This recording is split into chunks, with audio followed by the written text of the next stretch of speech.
Jadi 2.000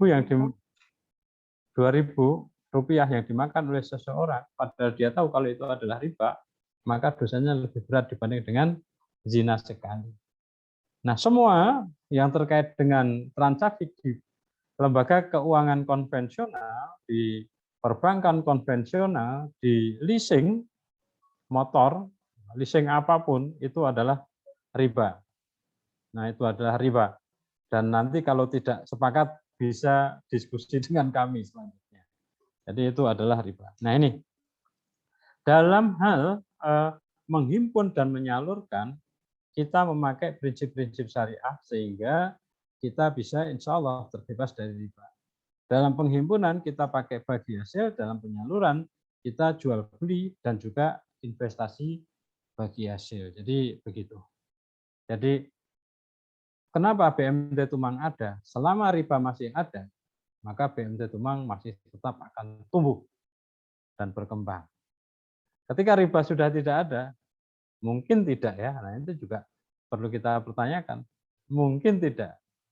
Karena 30 tahun kita lalu, kalau BMT Tumang masih 23 tahun, itu baru mengikis pangsa pasar itu kurang dari 5%.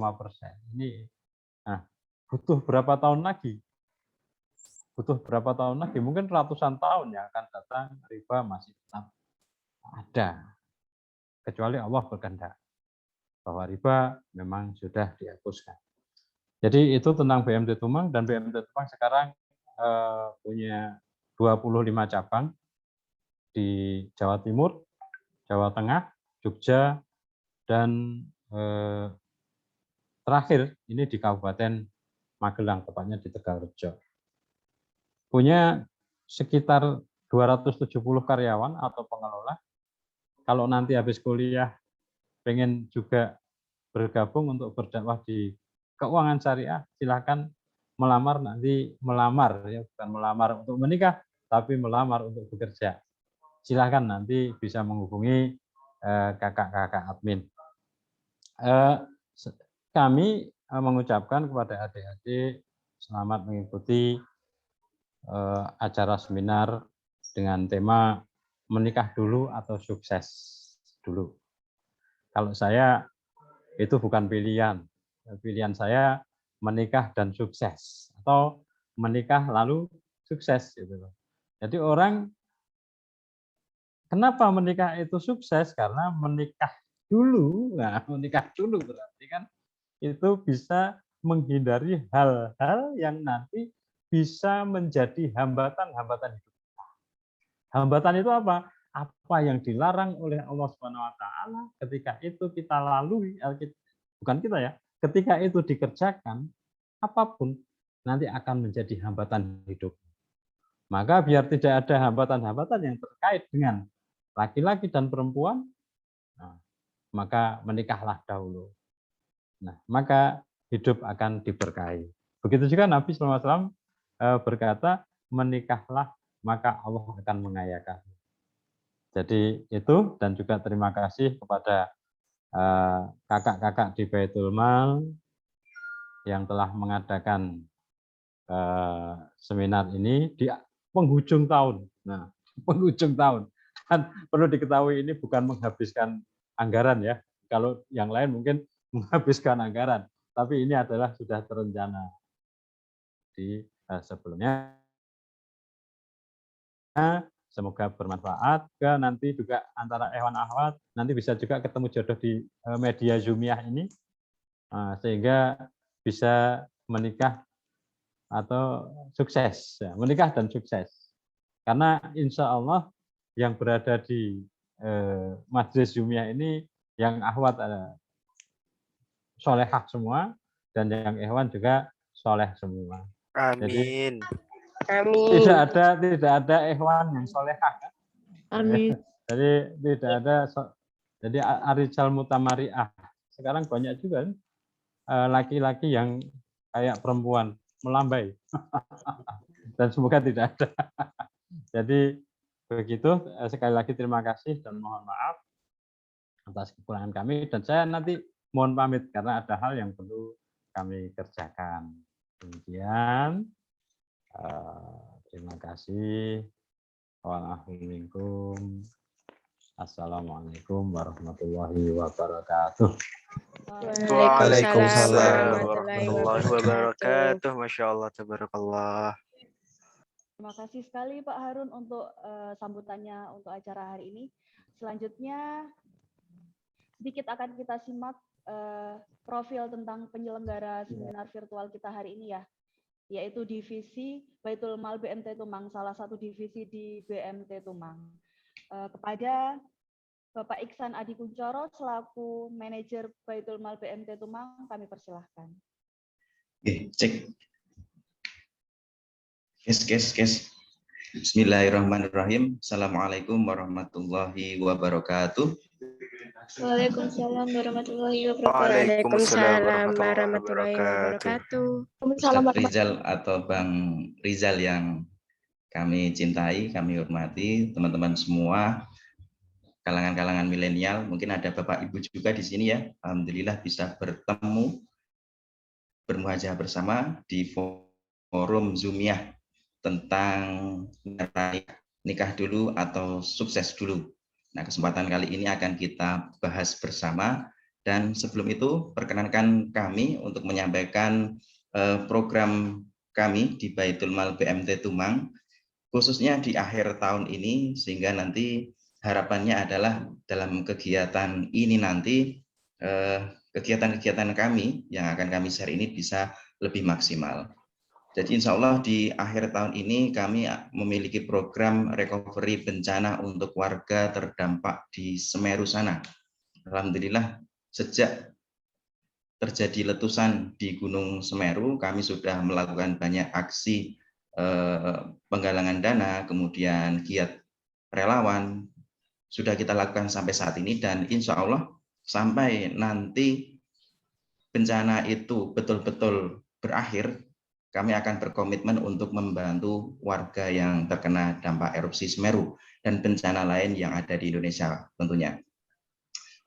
Kesempatan kali ini perkenankan bahwa fokus kami untuk di akhir tahun ini dan mungkin di awal tahun adalah direhabilitasi, rekonstruksi pasca bencana, sehingga seluruh pelayanan akan dikembalikan seperti kondisi semula.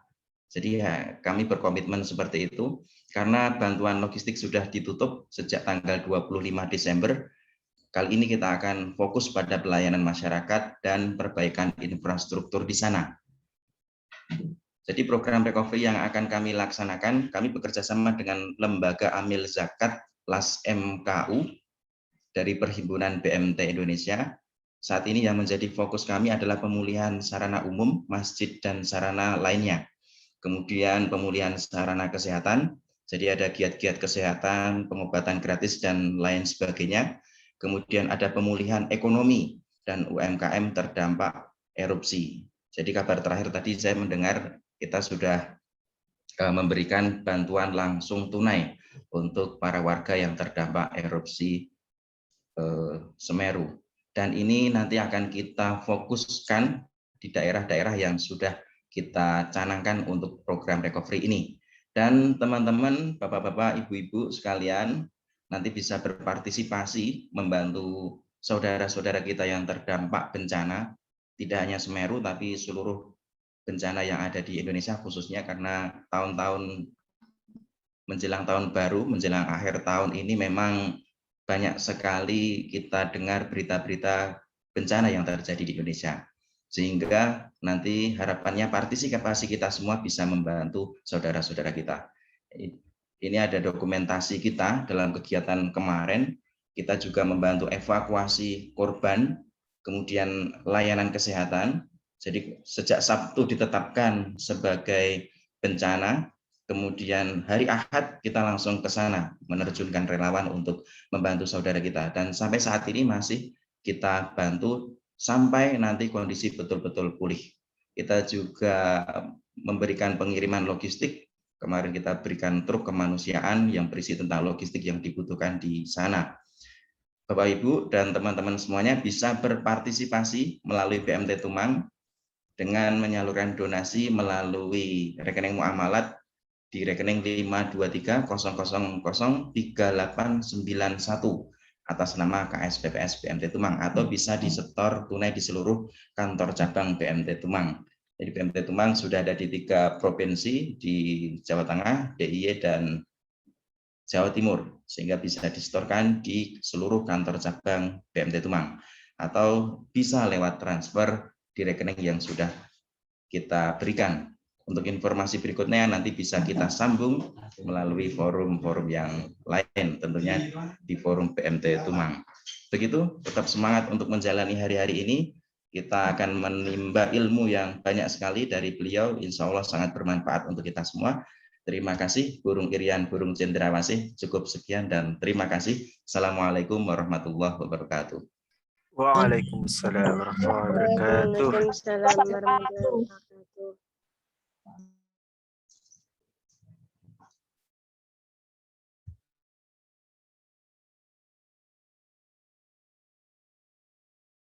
Izin Kak, masih di mute.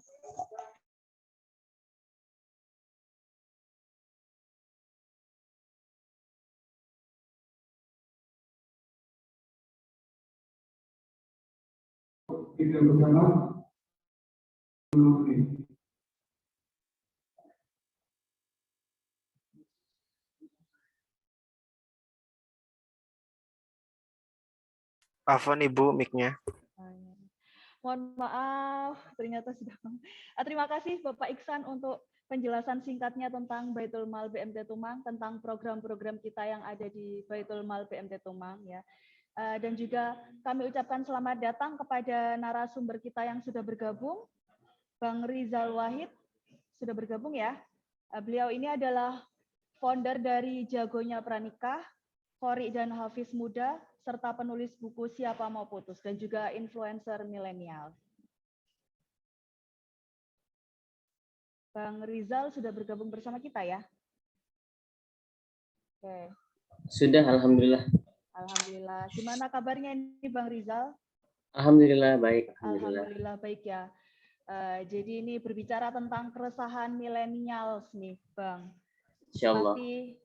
Pasti di sini sedang banyak banget yang overthinking nih ya.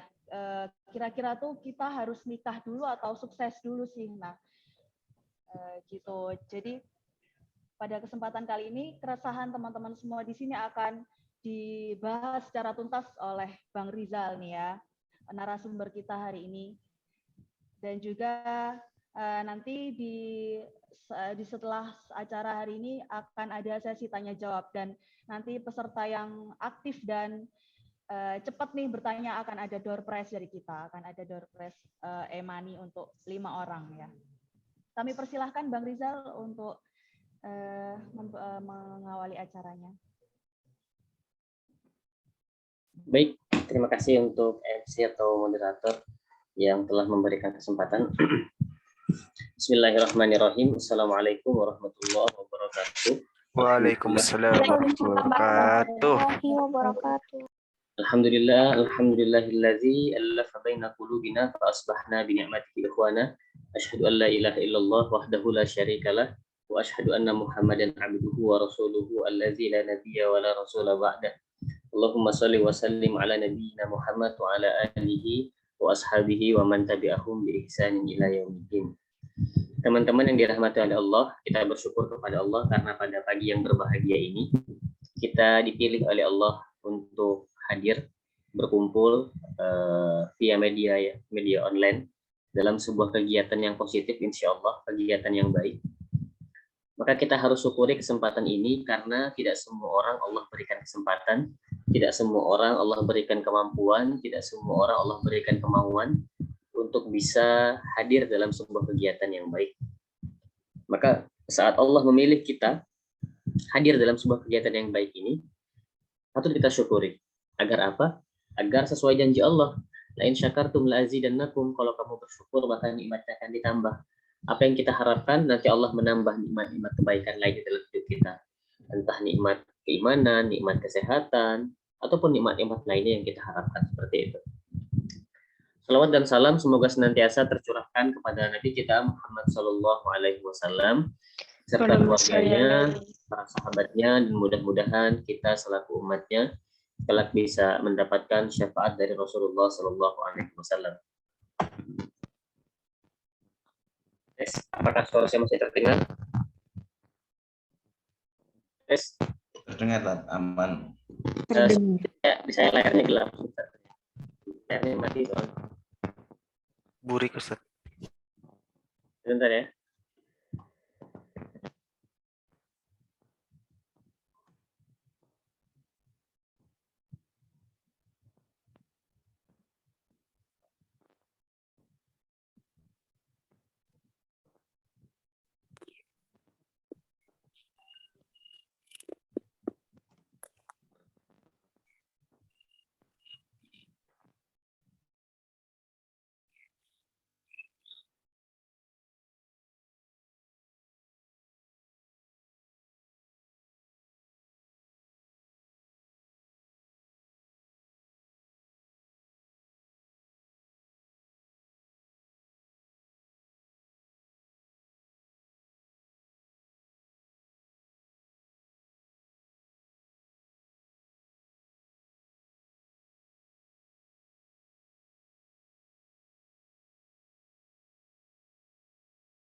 Oke.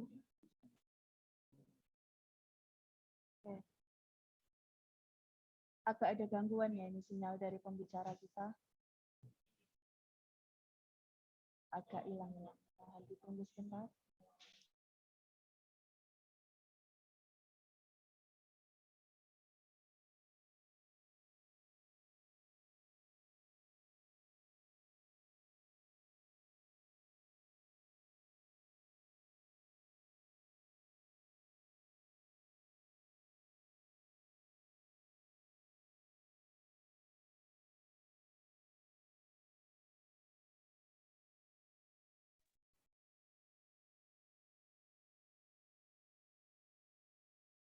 Ya, sepertinya agak ada sedikit gangguan ya dari laptop pembicara kita, dari narasumber kita, Bang Rizal, sepertinya laptopnya mati.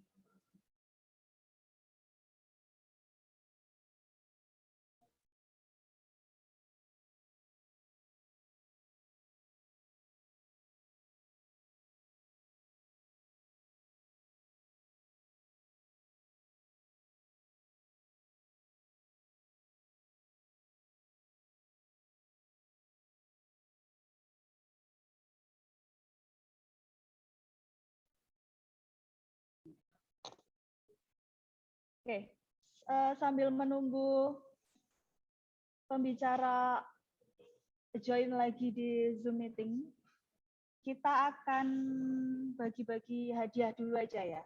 Untuk 10 peserta pertama yang kemarin sudah mendaftar webinar, nanti akan ada souvenir dari kita, jadi wajib ikut hingga akhir acara. Kalau nanti 10 peserta pertama yang daftar ini ikut sampai akhir acara, akan kita kirimkan souvenir menarik ke rumahnya. Yang pertama, nanti yang disebut namanya bisa langsung, bisa ini ya, bisa raise hand ya, atau bisa muncul di chat ya. Yang pertama, Hesti Yulianti.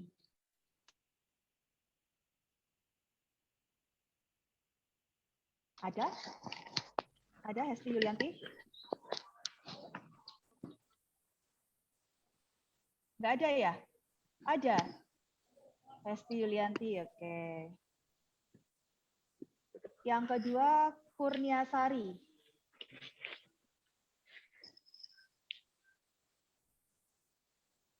Kurniasari. Kurniasari ada?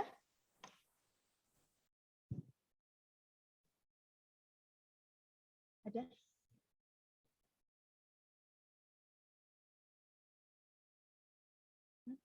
Disebutkan semua dulu, oke. Yang pertama tadi Hesti Yulianti, yang kedua Kurniasari, yang ketiga Yunika. Lalu yang keempat Nurul Fitriyah. Yang kelima Sugianti. Lalu Rian Putra Maulana.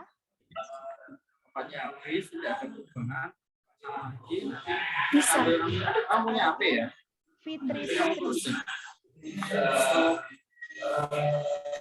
Putri, Ayu Astifah, Ayu Astifah sudah ya, Farida Ayu, dan yang terakhir Komsatun Ayu. Ada semua?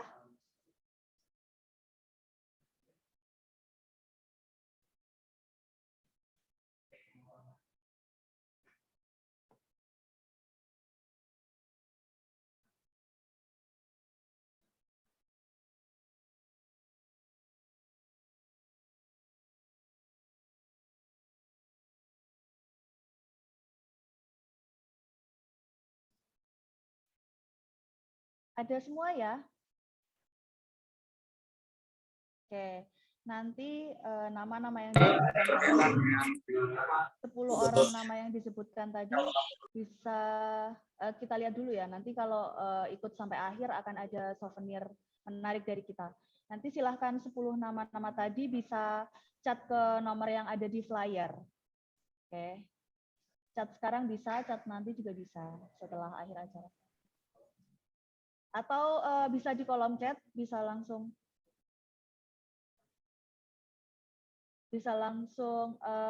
store nama dulu nih, yang tadi nama-namanya sudah disebut.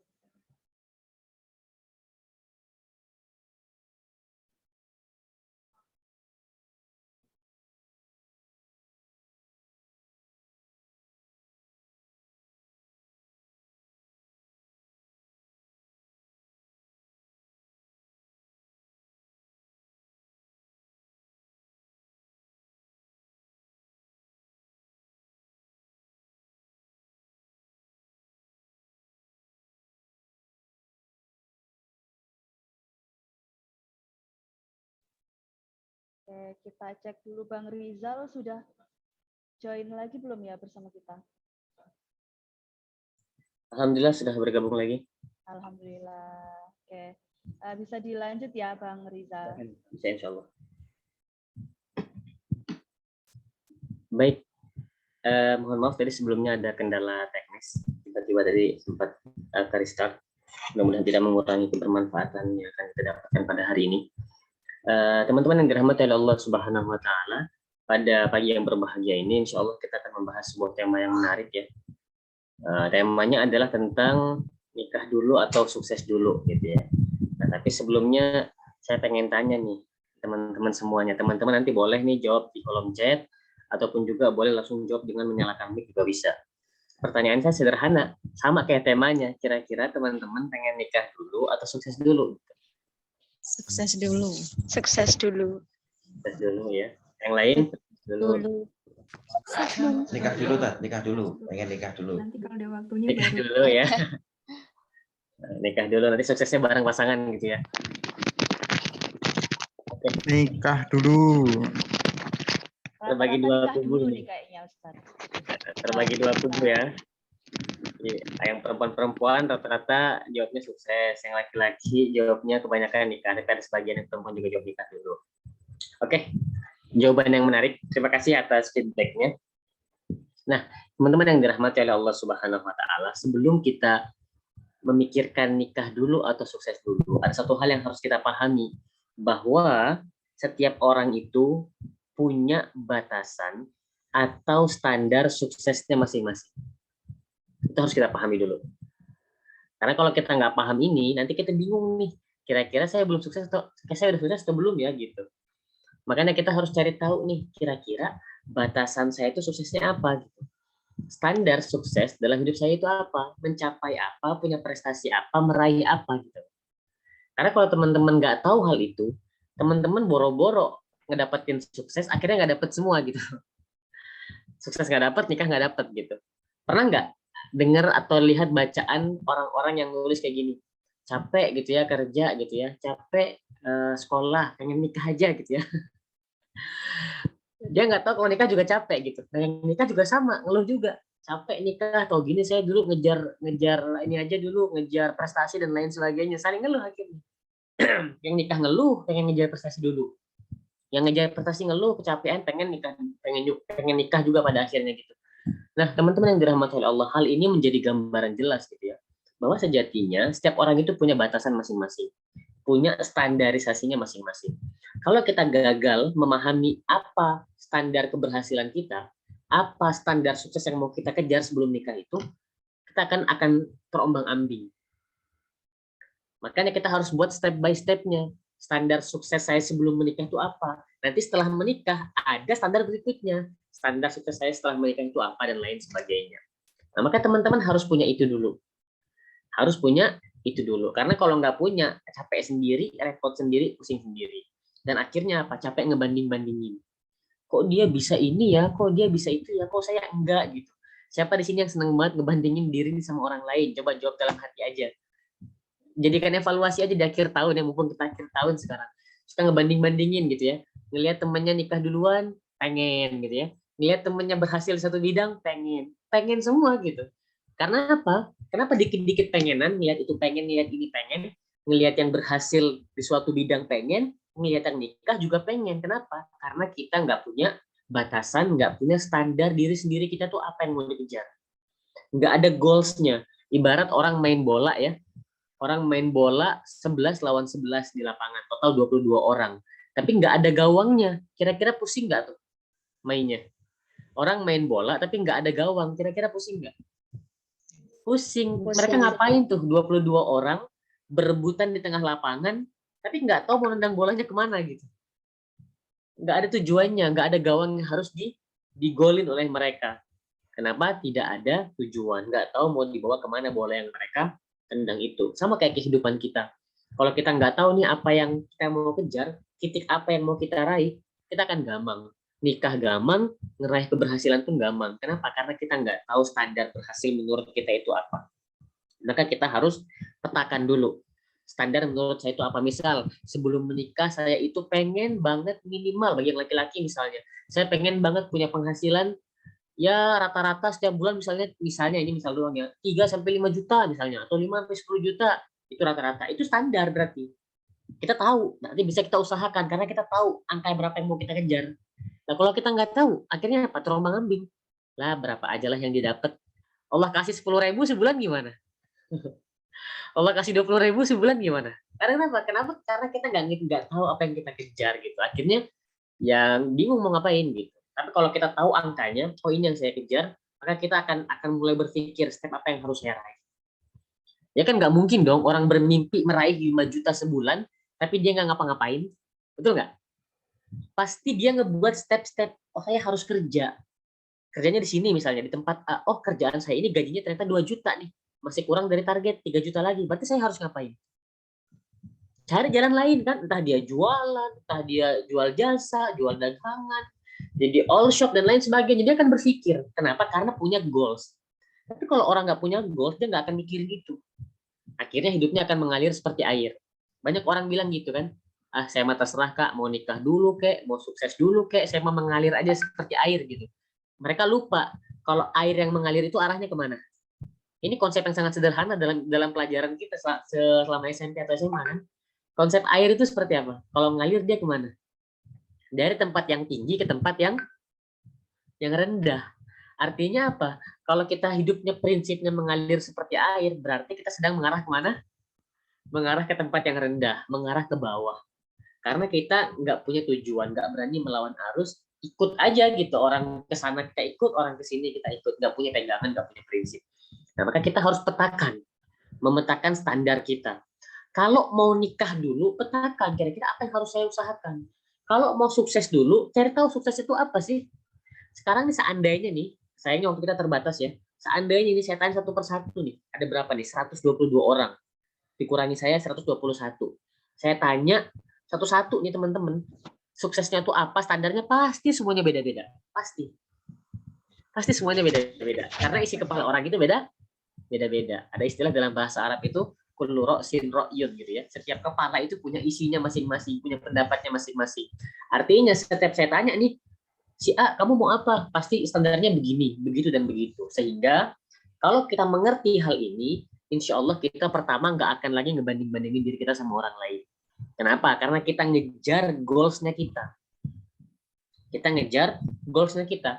Maka sekarang sederhana teman-teman. Bagi yang pengen nikah dulu, nanti kita breakdown ya, biar nggak pusing. Bagi yang pengen nikah dulu, ada hal-hal yang harus disiapkan, persiapannya apa aja ntar kita bahas. Dan bagi yang pengen sukses dulu, maka suksesnya itu harus kita petakan dulu. Harus kita petakan sukses seperti apa yang mau kita kejar, gitu ya. Apa yang mau kita raih sebelum akhirnya kita memutuskan, oke, saya menikah, gitu. Jangan-jangan kita nggak tahu nih, jangan-jangan teman-teman semua belum tahu nih standar suksesnya apa gitu. Belum tahu Kak standar suksesnya apa nih? Saya tanya nih buat teman-teman tadi nih, jawab dalam hati aja ya. Buat teman-teman tadi yang ngejawab pengen sukses dulu misalnya. Apa sukses yang teman-teman kejar tuh apa kira-kira? Kan gitu pertanyaannya. Dan buat teman-teman yang jawab nikah dulu, kira-kira apa nih persiapan yang teman-teman bawa kan gitu. Nah, jadi itu ya mindset pertama tadi yang harus dibangun apa? Ingat baik-baik, mindsetnya adalah setiap orang punya standar sukses yang beda-beda, maka kita harus memetakan standar keberhasilan kita masing-masing. Tetapin, jangan ikut kata orang. Kamu harus punya sendiri standar berhasil kamu itu apa. Ada loh orang itu yang standar berhasilnya apa? Dia sederhana. Standar berhasil dia adalah saat dia misalnya bagian perempuan. Standar berhasil saya adalah saat saya misalnya bisa ngejaga adik gitu ya, untuk persiapan jadi ibu misalnya. Ada yang pakai gitu. Yang laki-laki standar berhasil saya adalah saya bisa kerja berapapun gajinya, saya udah berhasil nyari uang, berarti saya siap gitu. Ada yang seperti itu. Ada juga standar berhasilnya misalnya saya harus punya rumah dulu, lulus S2 dulu misalnya, atau saya harus punya penghasilan sekian dulu, harus kerja ini dulu dan lain sebagainya. Banyak. Nah, maka petakan. Seperti itu ya. Itu mindset yang pertama. Standarnya beda-beda, maka petakan standar masing-masing. Nah, mindset kedua, sebelum nanti kita ngebangun persiapan-persiapannya, mindset kedua yang harus dibangun bahwa antara nikah sama sukses ini bukanlah pilihan yang bertentangan. Ngerti maksudnya ya? Keduanya bisa dijalani bersamaan. Jadi kalau orang nikah bukan berarti dia nggak bisa sukses. Kalau orang pengen sukses bukan berarti dia nggak bisa nikah. Bisa kok nikah dan sukses, ataupun sukses sambil nikah gitu, bisa semua. Ini bukanlah dua hal yang bertentangan. Bukan dua hal yang bertentangan. Sehingga kuncinya apa? Kuncinya adalah mengenali diri sendiri. Mengenali batas kemampuan diri. Ini agar antara nikah dan berhasil atau sukses itu nggak bertentangan. Maksudnya apa? Kita ketahui batasan kemampuan kita di mana. Kalau kita memang merasa kita sanggupnya menikah, ya silahkan nikah dulu. Nggak jadi masalah. Tapi kalau kita merasa nih kita kenal kemampuan kita, kalau saya nikah sekarang saya nggak akan fokus kejar mimpi saya misalnya, atau kalau saya nikah sekarang saya nggak akan tanggung jawab sama pasangan saya nggak bisa memenuhi hak pasangan, ya udah jangan nikah dulu, kejar keberhasilan dulu kan gitu. Maka kenali kemampuan diri kita. Sebenarnya yang paling banyak bikin gampang anak muda itu apa? Saya bikin lebih spesifik ya. Yang paling banyak bikin gampang anak muda itu biasanya adalah nikah dulu atau beresin kuliah dulu kan gitu. Biasanya gitu tuh anak-anak muda. Kadang-kadang mereka bingung nih, lulus S1 dulu nggak ya atau sambil nikah? S2 dulu nggak ya atau nikah aja gitu. Nah, itu yang bikin bingung. Nah, nggak usah bingung, keduanya bisa dijalani bersamaan tergantung kemampuan diri. Kalau memang kemampuan diri kita tahu kita belum sanggup, belum mampu, ya udah jalani achievement lain yang harus kita kejar.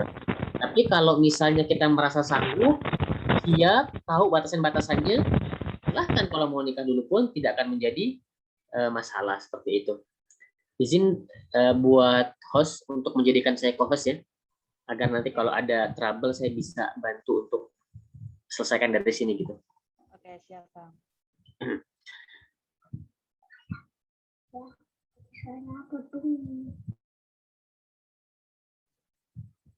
Sudah? Oke, sudah. Terima kasih. Ini jadi host ya. Sebenarnya co-hostnya nggak apa-apa ya, udah nggak apa-apa. Nanti saya balikin hostnya ke ini aja. Bentar. Saya balikin ke hostnya ke. Ya udah nggak apa-apa. Itu ya tadi ya mindset yang kedua ya, bahwa dua hal ini adalah bukan dua hal yang bertentangan, jadi keduanya bisa beriringan dan keduanya nggak saling menutupi. Silahkan saja kenali kemampuan diri kita di mana gitu. Nah, yang ketiga, ini nih kita langkah awal berikutnya. Sekarang tentukan pilihan. Tentukan pilihan kita. Kita mau nikah dulu kah? Atau mau ngejar achievement yang lain dulu kah? Gitu kan? Kita harus tentukan pilihan itu. Nah, untuk yang mau nikah nih, sebelum situ saya kasih tahu dulu. Untuk yang bingung, Kak, saya bingung Kak antara mau nikah dulu atau mau ngejar keberhasilan dulu Kak. Ada nggak yang bingung seperti itu kira-kira? Ada nggak yang kira-kira masih bingung? Saya mau nikah dulu atau sukses dulu ya gitu. Kalau masih bingung, ada step-stepnya. Stepnya apa aja? Biar kita tahu nih lebih baik mana nih. Apakah saya nikah dulu ataukah ngejar achievement lain dulu? Yang pertama, stepnya bikin target. Bikin target kehidupan kita selama kurang lebih 5-10 tahun ke depan. Karena dari situ kita bisa ngelihat nih, kira-kira mana yang akan saya kejar dulu. Di tahun keberapa saya akan nikah, di tahun keberapa saya akan ngejar achievement yang A, B, C, dan D gitu. Bikin target. Jadi kita harus tahu nih 5 tahun ke depan kita mau ngapain. Misal setelah lulus SMA, saya akan masuk S1, nanti di tahun kesekian saya begini, begitu, dan lain sebagainya. Insya Allah sudah ada target. Nah, alhamdulillah. Bagus. Buat yang belum, segera buat. Percaya ucapan saya, buat target. Karena target-target dalam kehidupan itu akan sangat ngebantu sekali teman-teman semua untuk bisa lebih bijak dalam menentukan pilihan. Karena teman-teman akan melihat garis besar, oh ini yang pengen saya capai, maka langkah ini yang harus saya ambil. Tapi kalau kamu nggak menentukan target, nggak punya target, dia akan kebingungan. Habis ini ngapain lagi ya? Ibarat dalam sehari deh misalnya gitu ya, karena kita nggak punya jadwal harian misalnya, habis ini ngapain ya? Habis itu ngapain ya? Habis ini ngapain, bingung akhirnya. Kenapa? Karena nggak punya target yang jelas. Tapi kalau kita punya target, punya goals yang kita kejar, maka kita akan tahu step-stepnya. Oh ini, oh begini, oh kayak gini. Berarti saya harus nikah dulu aja deh gitu ya. Oh begini, saya kuliah dulu aja deh selesai dan lain sebagainya. Itu dia. Yang kedua yang harus dilakukan adalah memperbaiki input. Memperbaiki input yang masuk, memperbaiki lingkungan di sekitar kita. Kalau lingkungan diperbaiki, apa hubungannya? Apa hubungannya input sama lingkungan? Input itu apa sih? Input itu apapun yang masuk ke dalam diri kita. Baik dari pendengaran ataupun penglihatan. Apa yang kita tonton, apa yang kita baca, apa yang kita dengerin, itu semuanya input. Perbaiki hal itu dengan input-input yang positif. Kenapa? Karena hal ini akan berpengaruh terhadap cara kita mengambil keputusan. Kalau input di sekitar kita negatif, maka yang masuk semua negatif, hal-hal yang tidak baik, maka cara kita mengambil keputusan pun akan tidak baik.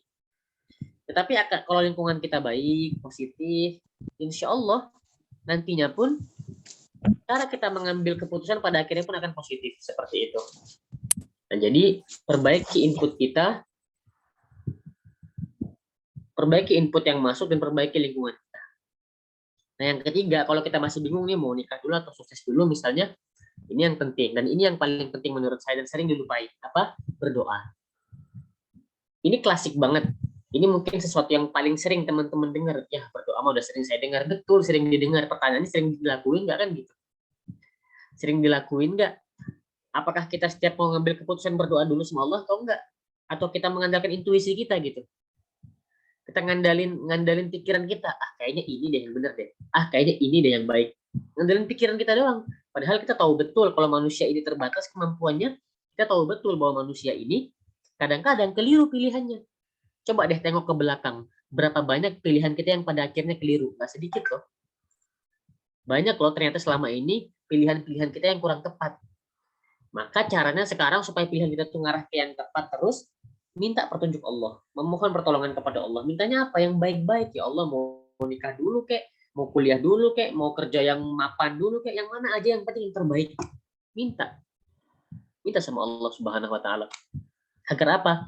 Agar apapun nanti yang dijalani, mau teman-teman nikah, atau kuliah dulu, atau keberhasilan apapun yang teman-teman kejar, semuanya baik bagi teman-teman semuanya. Nggak ada keputusan yang salah pada akhirnya. Nggak disesali pada ujungnya, seperti itu. Itu step-step yang bisa teman-teman lakuin kalau teman-teman bingung mau ngapain dulu. Yang terakhir, yang keempat, diskusi sama orang lain, sama orang yang punya pengalaman. Bisa orang tua, bisa guru, bisa teman yang udah lebih dulu nikah misalnya, tanya pengalamannya seperti apa, cari gambaran. Atau teman yang lebih dulu berhasil di satu bidang, tanya gambarannya seperti apa, berapa lama dia ngejar itu, stepnya seperti apa. Dengan menanyakan kepada orang yang punya pengalaman, kita akan lebih tahu gambarannya. Oh, kalau saya ngejar prestasi ini butuh waktu sekian lama loh. Saya sanggup nggak ya untuk nggak nikah dulu di dalam rangka waktu yang ini gitu misalnya. Dalam jangka waktu sekian tahun ini. Atau kalau mau nikah tanya ke orang sudah nikah. Oh, begini gambaran orang nikah ya. Saya sanggup nggak ya menjalaninya?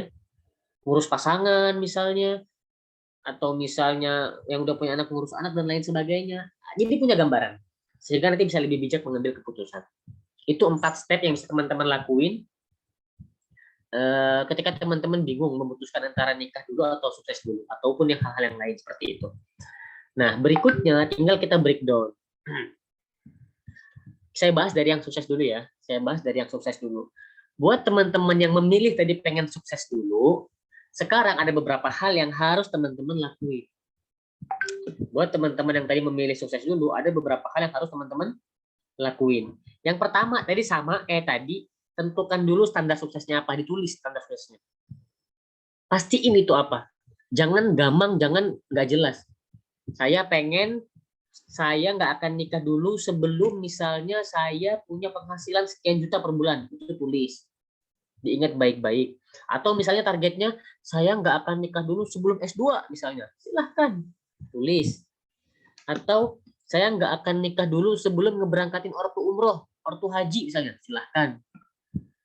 Menurut saya sukses itu misalnya nggak akan nikah dulu sebelum punya rumah. Silahkan. Tentukan dulu standar suksesnya apa. Kenapa? Biar teman-teman fokus dan nggak terganggu pikirannya. Jangan-jangan nanti teman-teman nih katanya pengen sukses dulu. Baru sebulan 2 bulan ngelihat temannya nikah, bilangnya apa? Ah, saya nyerah deh, saya pengen nikah aja kalau gitu. Akhirnya apa? Ngejar kesuksesan nggak maksimal, nikahnya pun nggak maksimal. Karena nikahnya karena ikut temennya.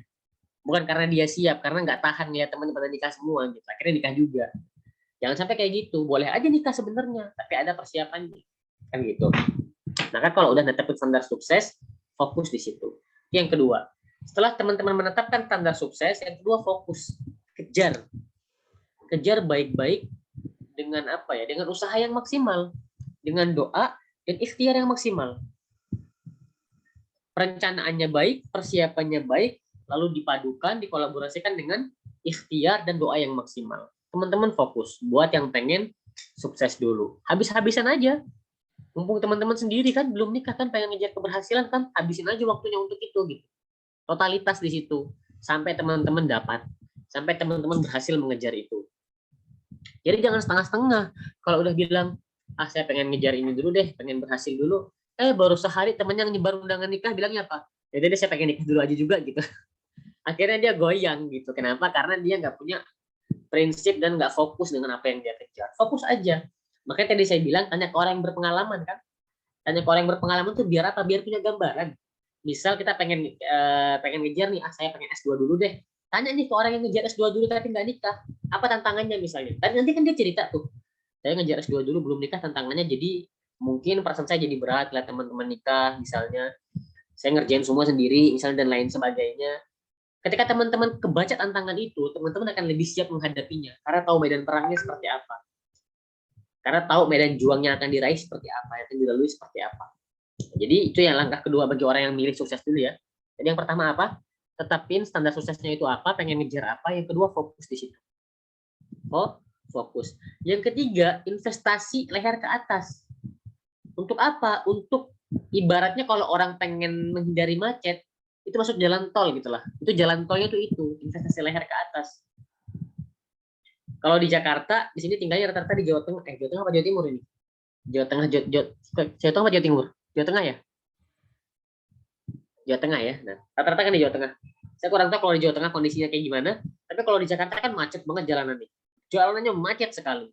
Nah, kalau kita pengen menghindari macet, maka kita akan berusaha masuk ke jalan tol. Atau yang sederhana, cari jalan pintas deh, cari shortcut gitu ya. Nah, investasi leher ke atas nih salah satu cara kita untuk menemukan jalan pintas yang cepat gitu ya, jalan tol yang cepat untuk meraih mimpi kita gitu. Apa maksudnya investasi leher ke atas itu? Cari ilmu, isi kepala kita dengan ilmu gitu. Misalnya achievement kita itu pengen punya penghasilan gitu ya sebelum nikah. Standar sukses saya adalah pengen punya penghasilan 10 juta per bulan misalnya. Maka cari ilmunya. Karena untuk dapatin 10 juta itu butuh ilmunya gitu. Cari ilmunya, misalnya oh ilmunya begini tuh ya. Ternyata harus jadi konten kreator atau misalnya gitu. Atau ternyata harus jadi digital marketer, atau harus jadi desain grafis misalnya, atau harus begini begitu dan lain sebagainya. Cari ilmunya. Atau saya harus jadi content writer dan lain sebagainya. Cari ilmunya. Isi kepala kita dengan ilmu. Cari tahu nih jalan ngeraih 10 juta per bulan itu gimana. Banyak caranya. Belajar dari siapa? Belajar dari orang yang pernah mengalami hal itu. Para coach banyak, master-master banyak, entrepreneur sukses banyak. Ikuti kelas-kelas mereka, seminar-seminar mereka. Agar apa? Agar kita bisa ngeraih jalan pintas tuh kesuksesan jadi lebih cepat kita raih gitu loh. Ataupun kalau nggak lebih cepat, minimal menghindari kesalahan-kesalahan yang nggak perlu. Misal di depan ada lubang, bisa kita hindari gitu. Nah, jadi kita nggak perlu jatuh pada kesalahan-kesalahan yang tidak perlu. Nah, maka itu segera investasi leher ke atas. Bisa ikut seminar ataupun bisa baca buku-buku. Sehingga standar keberhasilan yang kita tetapkan itu bisa kita raih dengan lebih maksimal seperti itu. Sebentar saya izin minum.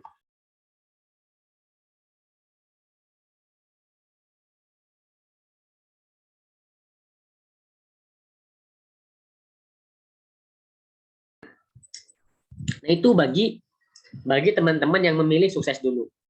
Ingat 3 hal tadi apa? Tetapin dulu standar kesuksesannya apa. Pastiin apa yang mau teman-teman raih sebelum nikah. Bagi yang milih sukses dulu ya. Misal bagi yang perempuan, saya nggak pengen nikah sebelum saya bisa mastiin keuangan orang tua saya baik, misal ini ya. Atau saya nggak ingin nikah sebelum orang tua saya bisa umroh atau apa, terserah lah. Atau saya nggak mau nikah sebelum saya bisa mandiri dan lain sebagainya, terserah. Tentukan aja sesuai keinginan masing-masing. Yang kedua, fokus kejar itu maksimal, jangan setengah-setengah. Baru menjalani sebulan udah pengen nikah gitu ya. Akhirnya nggak dapat dua-duanya, nikahnya tanpa persiapan, keberhasilannya pun nggak dapat juga gitu. Yang ketiga, isi kepala kita dengan ilmu, input yang baik, investasi leher ke atas, belajar dengan buku, perbanyak baca buku-buku, ataupun yang kedua ikut seminar, kelas-kelas online dan lain sebagainya. Sekarang kelas online banyak sekali teman-teman. Bahkan sekarang ada platform belajar di medsos itu banyak. Ada banyak yang saya tahu, cuman salah satunya ada namanya Pintar. Teman-teman kalau cek di mana namanya di Instagram itu ada namanya akun @pintar kalau nggak salah namanya, pintar.id atau apa gitu. Mereka tuh platform belajar. Jadi mereka menyediakan sarana belajar online yang banyak sekali. Teman-teman pengen belajar keahlian marketing, mereka ada kelasnya, tinggal masuk. Teman-teman pengen belajar menguasai Microsoft Office atau Excel, ada kelasnya, bisa masuk. Teman-teman pengen belajar jadi copywriter, ada kelasnya, bisa masuk. Teman-teman pengen belajar jadi ahli ini, ahli itu, banyak kelas. Bisa teman-teman masuki semuanya. Nah, sekarang sarana banyak banget, nggak kayak dulu ya, susah. Zaman sekarang kelas online makin bertebaran, kelas Zoom, Google Meet, kelas WA, ataupun webinar-webinar lainnya, platform lainnya banyak sekali. Banyak, tinggal kitanya mau nyari atau enggak. Jadi nggak ada alasan lagi bilang, saya bingung Kak ikut seminar di mana, saya jauh dari mana-mana. Nggak usah bingung. Kita dekat dengan seminar tersebut, di mana di handphone kita. Di handphone kita, di laptop kita, banyak sekali sarana untuk belajar. Baik seminar, buku bacaan, dan lain sebagainya, banyak bertebaran di mana-mana. Maka investasi leher ke atas itu bagi yang pengen sukses dulu.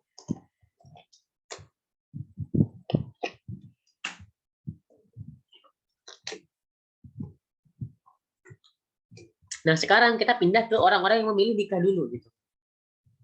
Untuk orang yang memilih nikah dulu, jangan asal nikah, ya kan gitu. Karena pernikahan ini adalah perjalanan yang panjang. Ibarat teman-teman itu, kalau saya mengatakannya gitu ya, pernikahan itu kayak perjalanan yang kita nggak tahu ujungnya apa. Yang kita nggak tahu ujungnya apa. Ibarat teman-teman naik mobil nih, start dari Jawa Tengah, dibawa oleh seorang driver gitu ya. Tapi kita nggak tahu berhentinya kapan. Berhentinya kapan, sampainya kapan, kita nggak pernah tahu. Ibarat orang berlayar deh, paling gampang berlayar deh kapal. Pernikahan tuh ibaratnya kayak berlayar. Teman-teman nggak tahu nih kita berlayar kemana. Yang teman-teman lihat apa? Hanya samudra dan lautan luas saja. Nggak tahu kita lagi di mana, dibawa kemana. Itu pernikahan. Sehingga kalau teman-teman tidak mempunyai nahkoda yang tepat, gitu ya, nggak mempunyai ABK yang baik, gitu ya, tidak mengetahui ini akan dibawa kemana kapalnya, tidak mengetahui ternyata di samudra itu ada badai, ada ombak gitu ya, bisa jadi ada hujan deras dan lain sebagainya, maka teman-teman akan ambruk pernikahannya. Nah, makanya kalau kita tahu nih ternyata pernikahan adalah perjalanan yang panjang, kita harus tahu persiapan-persiapan apa yang harus kita siapkan, kan kayak gitu.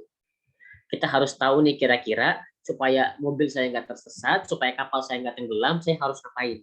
Kan seperti itu. Jangan sampai kita menikahnya tadi karena capek kerja, capek kuliah, udah saya nikah aja deh tanpa persiapan.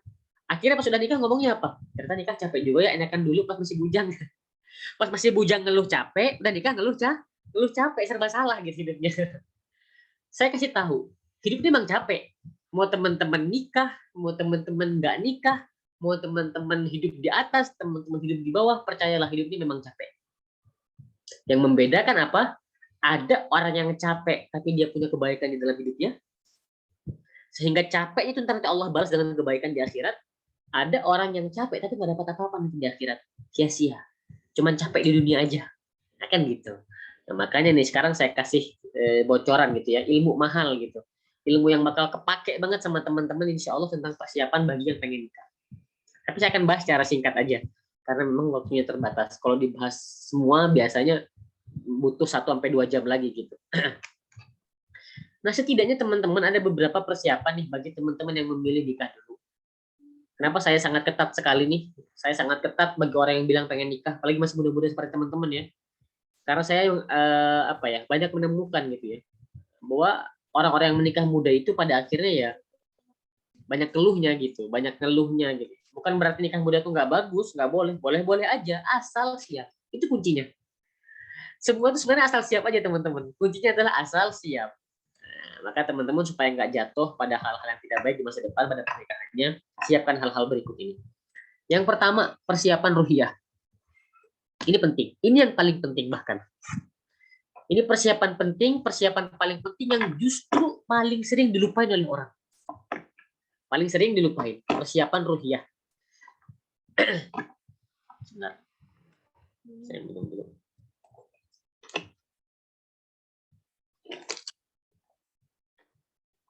Paling simpelnya, saya menyebutnya sebagai persiapan iman. Itu paling simpelnya. Apa itu persiapan iman? Apa itu persiapan ruhiyah? Ini adalah persiapan tentang kedekatan kita dengan Allah Subhanahu wa taala. Kedekatan dengan Allah Subhanahu wa taala. Emang apa hubungannya, Kak? Oh, banyak sekali. Banyak sekali. Allah Subhanahu wa taala berfirman misalnya, "Wa man a'radu an dzikri fa inna lahu ma'isyatan dongka," kata Allah. Barang siapa yang berpaling dari mengingatku, jauh dari aku gitu ya, maka akan kami timpakan kepadanya kehidupan yang sempit. Orang yang jauh dari Allah hidupnya sempit.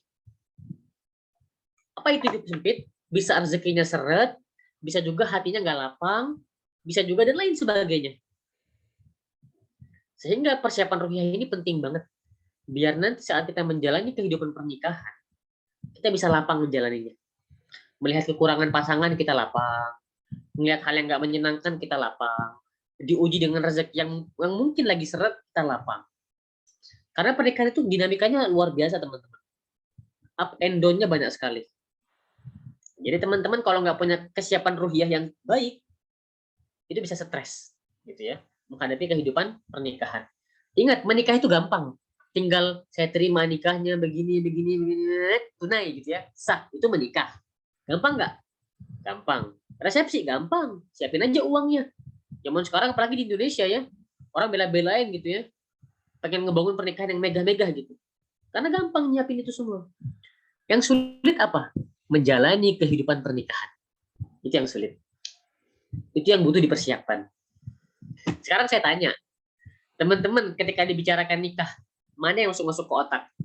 Persiapan nikah atau persiapan menjalani kehidupan pernikahan? Mana yang masuk ke otak teman-teman? Persiapan nikah itu apa sih? Calonnya siapa?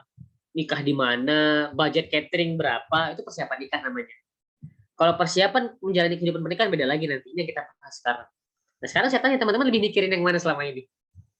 Mikirin persiapan nikah atau persiapan menjalani kehidupan pernikahan gitu? Mana yang sering teman-teman pikirin gitu ya? Di Indonesia, kebanyakan orang pusing sama apa? Sama persiapan ekonomi. Persiapan nikah. Persiapan nikah pusingnya. Nanti saya nikah di mana ya? Budget catering berapa ya? Itu yang dipikirin. Budget catering berapa ya? Budget tenda berapa ya? Di gedung yang mana gitu ya? Ngundang siapa? Gue starnya siapa gitu ya? Pakai hiburan apa? Itu yang dipikirin. Padahal itu acaranya berapa lama sih dalam sehari? Coba saya tanya, resepsi itu paling lama berapa jam paling lama resepsi? Ada nggak resepsi yang 24 jam? Nggak ada, teman-teman. Nggak ada resepsi 24 jam. Paling lama nikahan di kampung-kampung itu ya, di kampung saya termasuk salah satunya, itu dari pagi sampai malam. Paling lama itu doang. Itu paling lama. Nikah pagi, resepsi sampai malam gitu. Itu pun jarang zaman sekarang. Zaman sekarang orang menghemat budget dengan apa nikah di gedung gitu ya. Kenapa hemat budget? Karena nggak perlu sampai malam. Cuma 2 jam aja itu nikahnya. Akad setengah jam, resepsinya 2-3 jam. Selesai dah gitu. Itu yang orang lain pusingin. Yang cuman nggak sampai 24 jam itu orang pusingin. Tapi dia lupa untuk mempersiapkan diri menjalani kehidupan pernikahan. Itu makanya butuh apa? Kesiapan ruhiyah yang baik. Apa ada kesiapan ruhiyah itu? Ibadah-ibadah kepada Allahnya udah benar. Terutama yang wajib-wajib. Kalau sholat 5 waktu aja masih bolong-bolong, nggak ada harapan teman-teman. Nggak ada harapan. Orang kewajiban dia kepada Allah aja dia abaikan, apalagi kewajiban dia kepada pasangannya. 100% pasti dia akan abaikan. Akan dia abaikan. Maka sholat wajib aja kalau bolong-bolong selesai sudah urusan. Belum lagi ngajinya, dia usaha nggak ngaji nyari ilmu gitu ya. Mendekatin diri sama Allah. Karena pernikahan itu nanti ibarat segitiga. Saya ngegambarnya seperti apa ya, susah sekali. Segitiga. Teman-teman bayangin aja ya, imajinasi aja deh. Segitiga kan seperti ini ya. Jadi kita sebut sebagai sisi. Ini kanan kiri ini sisinya. Atau kita sebut kaki deh. Kita ibaratkan segitiga sama kaki aja. Ini segitiga ya. Telunjuk saya ini adalah kakinya gitu ya. Nah, di telunjuk kanan ini istri, di telunjuk suami ini, di telunjuk kiri ini adalah istri, suami gitu ya. Dan atas ini teman-teman, ini puncaknya ini puncak tangan saya ini, puncak jari saya ini adalah Allah Subhanahu wa taala. Andaikan suami itu di sini, dilihat di sini, di paling bawah, dan istri itu di sini, maka jarak keduanya jauh nggak? Jarak antara istri dan suami jauh nggak? Jauh ya. Karena dan jarak dia ke Allah jauh nggak? Jarak dia ke Allah jauh? Jauh. Tapi kalau istri naik ke sini ya, dan suami naik ke sini, jarak ke Allah dekat nggak? Dekat.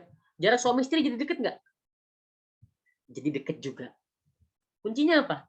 Kalau suami istri itu dekat sama Allah, maka mereka berdua akan baik nggak hubungannya? Akan baik hubungannya. Mustahil suami istri yang dekat dengan Allah itu hubungannya berantakan, mustahil. Mustahil. Ada yang bilang, ada kak, saya lihat kak suaminya sama istrinya kayaknya dekat-dekat aja sama Allah kak, tapi kok berantakan rumah tangganya? Kata siapa? Itu kan yang dilihat oleh mata. Siapa yang tahu di rumahnya mereka ternyata selama ini jauh dari Allah Subhanahu wa taala? Emang ada yang tahu? Ada yang lihat pakai CCTV 24 jam gitu ya, oh ternyata mereka jauh dari Allah gitu kan? Enggak. Semua orang di keramaian bisa jadi orang soleh, teman-teman, bener gak sih? Semua orang kalau di keramaian bisa jadi orang soleh. Tapi kalau tempat sepi, di rumah, di kamar, siapa yang tahu? Nggak ada. Kecuali dia dan Allah Subhanahu wa taala. Maka kalau orang itu dia jauh dari Allah, suami istri itu persiapan ruhiyahnya kurang, maka dia akan jauh. Hatinya akan jauh, nggak terkoneksi dengan baik. Dikit-dikit apa akhirnya? Berantem. Salah paham dikit ribut. Salah ngomong dikit berantem lagi. Kenapa? Karena hatinya nggak terkoneksi. Kenapa hatinya nggak terkoneksi? Jauh hatinya. Kenapa hatinya jauh? Karena jauh dari Allah. Jauh dari Allah Subhanahu wa taala. Apa yang bisa ngedeketin mereka semua? Ngedekat kepada Allah Subhanahu wa taala. Apa yang bisa bikin dekat dengan Allah Subhanahu wa taala? Ibadah yang baik. Zikir, sholawat, baca Quran, salat, puasa. Jalani itu semua. Itu persiapan ruhiyah yang sangat penting sekali, sangat penting sekali. Bahkan paling penting dibanding persiapan-persiapan yang lain. Karena ini berkaitan betul dengan hati kita. Orang itu kalau hatinya lapang, beres masalahnya semua. Kan gitu. Tapi kalau hatinya nggak lapang, sempit, gelisah, Allah timpakan perasaan yang nggak nyaman di hatinya, udah. Jadi gampang emosi, ngambil keputusan nggak tepat, kerja nggak fokus, bener nggak? Teman-teman kalau hatinya lagi gelisah, lagi galau, lagi sedih, lagi sempit hatinya, Berantakan nggak hidupnya? Berantakan. Kerjaan jadi nggak fokus, mau ngapa-ngapain males, murung, nggak semangat ngejalanin hidup kan gitu. Kalau kita lagi nggak nyaman hatinya. Tapi kalau hati kita lagi happy, apapun kita kerjain. Kan gitu.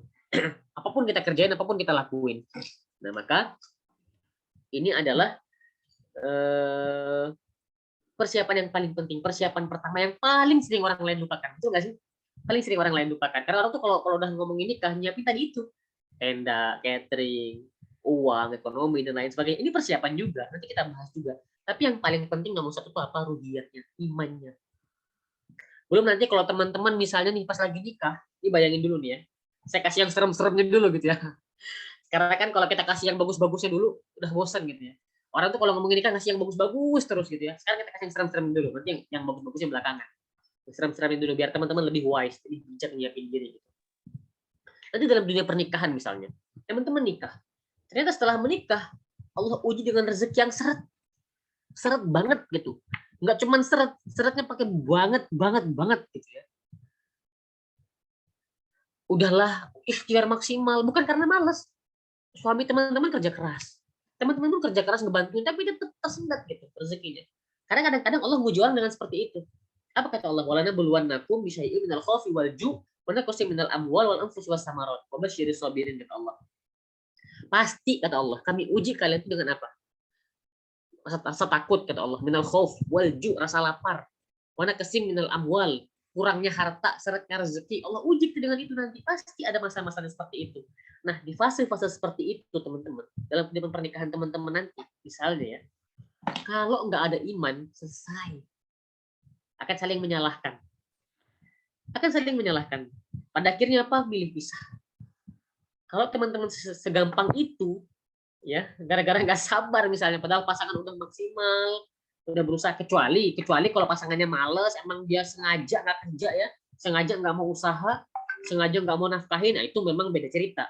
Tapi kalau pasangan udah semangat nyari kerja, teman-teman juga semangat nyari kerja, masih seret juga rezeki, terus teman-teman gampang bilang pisah gitu ya. Sama siapapun teman-teman nikah pasti akan pisah lagi. Karena problemnya bukan di pasangan. Problemnya di siapa problemnya? Bukan di pasangan, tapi di siapa? Di kita. Kalau kita problemnya mau nikah sama orang seperti apapun, pasti berantakan lagi. Catat baik-baik. Kalau kita problemnya nikah sama siapapun akan berantakan lagi. Maka persiapan ruhiyah itu penting banget. Karena dengan iman yang kokoh, dengan hati yang lapang, lagi seret itu dia akan sabar luar biasa. Dia yakin dengan janji Allah. Dia tahu betul dia hanya harus meningkatkan ketakwaannya kepada Allah. Karena Allah janji, "Wa may yattaqillah yaj'al lahu makhraja." Kalau kamu takwa kepada Allah, dikasih jalan keluar oleh Allah. Wa yarzuqhu min haitsu la yahtasib. Pasti dikasih rezeki dari arah yang enggak pernah teman-teman duga. Wa may yattaqillah yaj'al lahu min amrihi yusra. Barang siapa yang takwa kepada Allah, akan Allah buat urusannya menjadi mudah. Seringkali solusi itu teman-teman Allah kasih selangkah lagi, tapi kita menyerah duluan. Tinggal sedikit lagi sabarnya gitu Allah butuhin, tapi kita nyerah duluan. Kenapa? Imannya kurang kokoh, persiapan ruhiyahnya.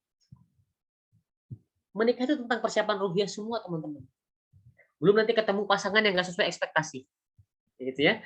Ekspektasinya punya pasangan yang A, B, C, dan D, pas sudah nikah, bongkar semua aibnya tuh. Ketahuan semua kurang-kurangnya, gitu ya. Ketahuan semua belang betongnya gitu ya. Kelihatan semua. Ternyata seperti ini pasangan saya, nyesel gitu ya. Kan gitu. Itu orang kalau nggak punya iman seperti itu. Menyesali kekurangan pasangan. Padahal dia nggak sadar. Dia lupa. Dia pun punya kekurangan. Setiap kali kamu bersabar sama kekurangan pasangan kamu, coba pikir. Jangan-jangan pasangan saya juga bersabar sama saya selama ini. Gitu. Jangan-jangan pasangan saya jauh lebih sabar sama saya selama ini. Gitu. Hati-hati. Setiap kita pengen lihat, aduh, pasangan saya kok gini amat deh. Kok dia begini, kok dia begitu. Hei, coba ngaca. Kamu juga punya kekurangan. Karena kamu bukan malaikat, betul nggak? Kamu juga manusia biasa. Orang kalau nggak punya iman, akhirnya apa? Ngeluh. Ya Allah, gini amat pasangan gua. Gitu ya, gini amat pasangan saya. Tapi kalau orang punya iman apa? Saya sabar. Saya sadar saya pun punya kekurangan. Tinggal saya saling melengkapi, saling mengingatkan. Mas, kekurangan kamu itu A, B, C, dan D. Kekurangan saya E, F, dan G. Ayo saling melengkapi. Saya coba berusaha melengkapi kekurangan kamu, kamu berusaha melengkapi kekurangan saya. Kan gitu. Tapi orang kalau nggak punya iman, nggak sabaran, bilangnya apa? Kamu sih orangnya punya kelemahan di sana sini. Lo tuh kayak gini, nggak bisa ini, nggak bisa itu. Akhirnya pasangannya nggak sabar dibalikin. Ngaca, coba lo juga nggak bisa ini, nggak bisa itu. Akhirnya sakit hati semuanya ya. Suami sakit hati, istri sakit hati. Akhirnya berantem, nggak akan berhenti. Karena apa? Karena nggak ada persiapan iman yang matang, nggak sabaran. Bahkan ada orang tua zaman dulu bilang ya, yang namanya nikah itu 5 tahun pertama kan banyak ujiannya. Itu ada benernya teman-teman. Karena kan itu fase mengenal. Fase mengenal gitu ya. Walaupun ada yang bilang, saya kan udah kenal sama pasangan saya udah bertahun-tahun kok kak gitu. Saya udah 5 tahun kenal dia, tetap setelah menikah akan ada banyak aib yang baru teman-teman ketahui gitu. Tetap. Nah, jadi persiapan ruhiyah itu kan penting sekali. Dengan cara apa? Mendekat kepada Allah Subhanahu wa taala. Nah, yang kedua, waktu udah mau habis ya, jadi kita persingkat aja. Nah, yang kedua teman-teman yang dirahmati oleh Allah, persiapan ilmu.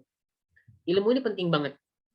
Kenapa ilmu itu penting? Karena banyak dalam pernikahan itu hal-hal yang nggak kita pernah ketahui sebelumnya. Ilmu apa aja yang dibutuhkan? Ilmu komunikasi antara suami istri. Itu perlu. Belum lagi ilmu karakteristik wanita dan laki-laki itu perlu juga. Kenapa? Karena antara laki-laki sama perempuan sama atau beda? Sama atau beda? Beda. Contoh paling sederhana, laki-laki itu cueknya minta ampun. Coba kalau teman-teman cek laki-laki di sekitar teman-teman, bapak, adik, kakak, coba deh kalau dia lagi main handphone atau lagi nonton TV, panggil sekali. Nengok nggak? Coba aja. Lagi main HP, lagi nonton TV, panggil sekali. Bang, Dek.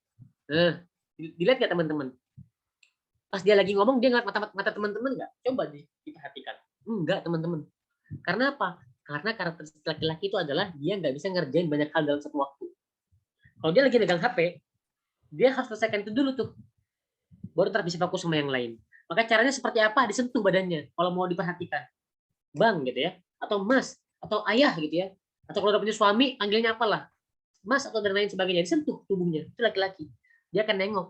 Kalau nggak disentuh, dia nggak akan nengok. Akhirnya teman-teman yang perempuan ngerasa apa? Baper. Kok nggak perhatian banget ya suami gua nggak nengok-nengok gitu ya.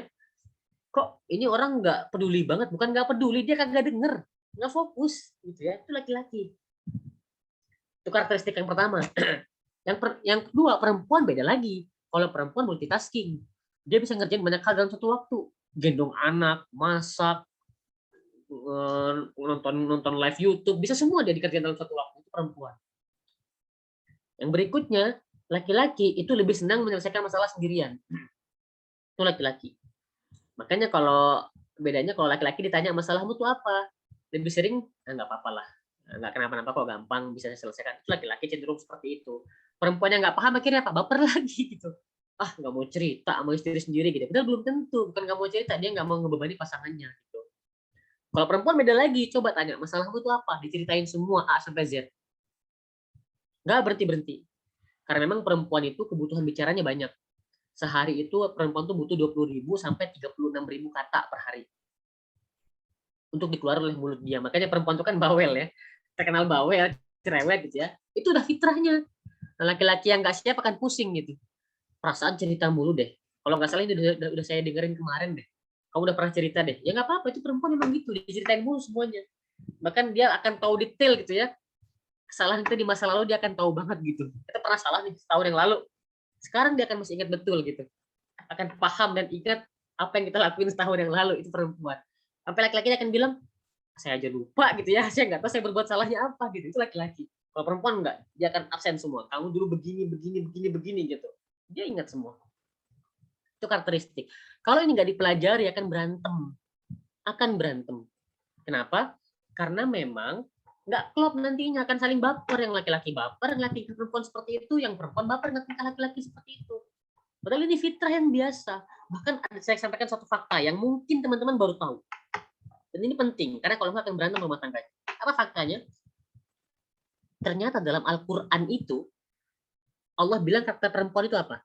Awama yunasya'u fil hilyati wa huwa fil khisami mubin. Kata Allah. Jadi perempuan itu punya dua karakteristik yang sangat menonjol. Yang pertama, mereka itu senang berhias. Ini jelas ya, kita udah tahu. Jadi senang dandan kalau perempuan. Kan laki-laki kan nggak begitu ya. Aneh kalau laki-laki senang pakai begitu-begitu. Pakai skincare boleh lah. Ya pakai krim supaya nggak Ini tapi kalau sampai dandan make up itu beda cerita, itu bukan laki-laki tuh kalau begitu ya. Nah, kalau perempuan kan seneng tuh dandan, touch up gitu ya, seneng dia. Dan yang kedua ini yang mungkin teman-teman baru dengar, wa huwa fil khisami mubin. Jadi perempuan itu kalau marah senang ngelantur. Itu karakter perempuan. Makanya kenapa ucapan talak itu dalam Islam baru sah kalau siapa yang ngucapin? Suami atau istri? Suami atau istri? Suami. Suami taat. Kenapa? Karena suami itu logiknya main. Maka kalau laki-laki gampang bilang cerai, berarti logiknya nggak main. Dikit-dikit cerai, itu laki-laki berarti logikanya nggak main. Kalau perempuan dikasih hak cerai, ngomong sah itu bahaya. Semua rumah tangga akan cerai, teman-teman. Kenapa? Karena perempuan kalau marah nggak terkontrol ucapannya. Kesalahan diungkit, aib-aib diungkit, ngomong ngelantur, kadang kasar dan lain sebagainya, itu perempuan. Dan kita harus ngerti dengan itu. Jangan laki-laki jangan marah ketika istrinya berbicara hal seperti itu. Karena ibunda orang beriman pun siapa? Aisyah radhiyallahu anha, ummahatul mukminin, juga pernah ngelakuin hal yang sama. Jadi suatu ketika Bunda Aisyah ini merasa cemburu ya dengan istri yang lain, namanya Bunda Sofiyah gitu ya. Jadi Bunda Sofiyah ini menangis gitu ya karena ontanya itu kecil dan barang dagangan dan barang bawaannya itu banyak sehingga ontanya berjalan sangat lambat, tertinggal di belakang. Onta Ibunda Aisyah ini besar, barang bawaannya sedikit sehingga berjalan dengan cepat sekali gitu. Sehingga Rasulullah melihat Ibunda Sofiyah nangis, diusap tangisannya, lalu ditanya. Sehingga Ibunda Sofiyah menceritakan masalahnya. Akhirnya Rasulullah pengen menukar ontanya. Bunda Sofiyah sama Bunda Aisyah seperti itu. Lalu Ibunda Aisyah nggak terima gitu ya, cemburu lah gitu ya. Ini adalah hal yang wajar, perempuan kan cemburuan itu hal yang wajar. Apa kata Ibunda Aisyah? Beliau mengucapkan kata-kata yang kalau kita ngelihat pakai kacamata logika, kita akan merasa aku gitu sih. Gitu. Kalau kita pakainya logika ya. Apa kata Bunda Aisyah? Kamu ini beneran Nabi nggak sih? Bayangin, ngomong gitu ke Nabi Muhammad. Kamu ini beneran Nabi nggak sih? Tapi Nabi ngerti, ini karakteristik perempuan. Perempuan kalau marah yang sering-sering begitu. Ini hal yang wajar, nggak salah. Jadi para laki-laki harus sabar. Kalau istrinya marah, ngomongnya ngelantur, ngalor ngidul, pulangin aja aku ke ibuku. Jangan dipulangin beneran gitu ya. Karena perempuan emang begitu gitu. Kalau lagi marah gitu ya. Udah mas, ceraiin aku aja mas. Udah, oke kita cerai kata laki-lakinya. Wah, berarti laki-lakinya nggak bijak. Karena perempuan ini ilmu mahal nih, yang mungkin baru teman-teman dengar sekarang gitu. Karena perempuan kalau lagi marah memang ngomongnya ngelantur. Itu udah biasa. Itu karakteristik yang dibahas di Quran. Nah, jadi kalau laki-laki harus bijak ya, ini buat yang belum nikah atau udah nikah, bijak lah. Kalau perempuan lagi marah, siapin dua hal. Siapin hati yang lapang dan telinga gitu ya. Pasti telinganya panas, hati sakit gitu kan dengerin perempuan kalau ngomong gitu. Ya biarin aja, nyelekit memang. Tapi ya memang perempuan kalau marah gitu. Tapi itu bukan maksud sebenarnya dia. Gitu. Itu kalau perempuan seperti itu. Dia nggak niat ngomong kayak gitu. Itu hanya perasaan dia aja yang dominan. Nanti setelah itu apa? Dia kan biasa lagi. Cepet kok perempuan tuh selesainya. Sejam 2 jam selesai perempuan. Jadi biarin aja kamu capek sendiri ntar. Udah capek gitu, udah tawarin makanan, dipeluk, tawarin jajan, kasih uang, selesai perempuan. Itu karakteristik perempuan. Nah, laki-laki jangan baper. Nah, laki-laki yang nggak tahu ilmu ini akan ngerasa apa? Wah, istri saya durhaka nih, minta cerai. Nah, enggak, bukan durhaka istrinya, itu karakteristiknya. Disabarin aja, dipahamin aja. Ya itu kan. Belum lagi perempuan suka nangis sendiri ya gitu ya.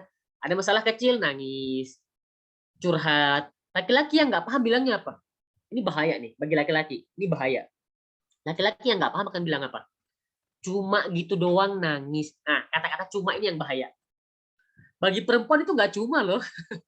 Bagi perempuan itu nggak cuma, itu banget, itu besar, itu luar biasa gitu loh. Hargai gitu loh. Bagi laki-laki cuma, karena laki-laki memang lebih kuat secara fisik, secara mental. Emang lebih kuat, makanya laki-laki dibilang apa oleh Allah? Ar-rijalu qawwamuna 'alan nisa, qawwam bagi nisa, bagi perempuan gitu. Jadi jangan bilang cuma ini ilmu mahal. Banyak laki-laki bilang, "Yang, kok gitu doang nangis? Kok gitu doang ngeluh?" Doang dibilangnya, padahal nggak seperti itu. Nah, ini ilmu yang luar biasa. Jadi karakteristik laki-laki perempuan itu banyak ya. Ini harus kita pahami dengan baik. Sehingga nggak dikit-dikit cerai, nggak dikit-dikit pisah, nggak dikit-dikit marah, karena akhirnya saling mengerti seperti itu. Nah, yang ketiga, kesiapan mental. Kita akan bahas secara singkat karena udah 11.35. Kesiapan mental ini maksudnya dengan apa? Dengan kesabaran tadi itu. Nggak gampang marah, nggak gampang emosi, nggak gampang mencela, nggak gampang minta pisah, nggak gampang misahin, dan lain sebagainya. Itu kesiapan mental. Dilatih dengan cara apa dari sekarang? Dari sekarang coba melatih diri untuk sering mendengar. Jangan banyak ngomong. Ada orang ngomong, kita banyak denger aja. Jangan disanggah, jangan dibantah, jangan berpendapat terlalu banyak. Dengerin aja. Memang nggak enak dengerin tuh teman-teman. Bener deh, ngedengerin terus tuh nggak enak gitu. Tapi ini ngelatih kita untuk mempersiapkan diri nanti di pernikahan. Dengerin terus orang ngomong, orang curhat, dengerin aja. Jangan disanggah, jangan dinasihati. Jangan adu nasib lah ibaratnya gitu ya. Ada teman curhat, tau nggak, saya seperti ini. Kita malah ngomong apa? Ah, kamu masih mending, coba lihat saya. Malah adu nasib dia gitu ya. Malah ini dia mengadu nasib dia sendiri, itu nggak boleh gitu. Pasang telinga kita, latihan mental. Kalau ada hal perdebatan, tinggalin, latihan meninggalkan debat, latihan bersabar sama hal yang nggak menyenangkan, latihan bersabar kalau adik kita ngelakuin hal-hal yang nggak baik dan lain sebagainya, bersabar. Ini latihan mental nih dari sekarang. Nah, yang terakhir, kesiapan finansial. Ini penting dan paling penting bagi laki-laki. Perempuan boleh nyari finansial tapi nggak utama. Dan nggak wajib menafkahi. Finansial perempuan ya buat perempuan aja, buat dia gitu. Terserah dia mau ngapain. Mau ngasih suami ini silahkan, namanya infak. Nggak wajib. Yang wajib siapa? Laki-laki. Jadi laki-laki itu wajib punya kesiapan finansial. Saya nggak pernah bilang finansial itu artinya teman-teman harus punya penghasilan tetap. Tidak. Tidak harus berpenghasilan tetap. Yang penting tetap berusaha berpenghasilan. Beda ya. Tidak harus punya penghasilan tetap, yang penting tetap berusaha berpenghasilan. Artinya apa? Nggak apa-apa nggak tetap penghasilannya, tapi dia usaha. Jualan kek, freelancer kek, atau apa kek, tapi dia tetap ikhtiar dengan maksimal. Seperti itu. Harus seperti itu. Jangan modal yakin doang. Ah, tenang Kak, saya yakin Allah ngasih rezeki. Betul, bagus banget keyakinannya. Tapi harus ada persiapannya. Harus ada persiapannya. Terutama persiapan finansial ini penting. Karena ini fakta yang unik, ya, fakta yang menarik. Mayoritas perceraian itu terjadi akibat faktor ekonomi. Walaupun memang ini panjang ya, ada peran faktor ruhiyah juga di situ, ada peran faktor ilmu yang kurang juga di situ, tapi tetap faktor ekonomi termasuk yang dominan. Nah, kenapa? Karena tadi ruhiyahnya kurang siap, mentalnya kurang siap, ilmunya kurang siap, ditambah finansialnya juga kurang siap.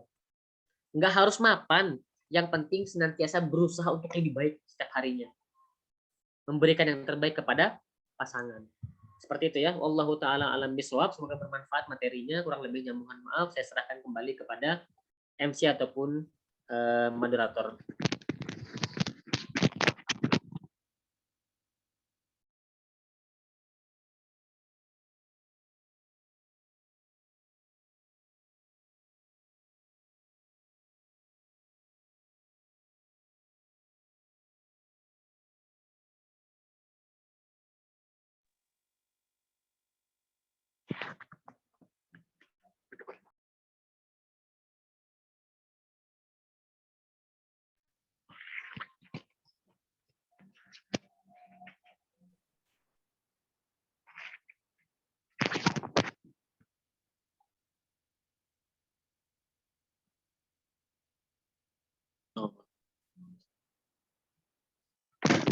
Halo, halo.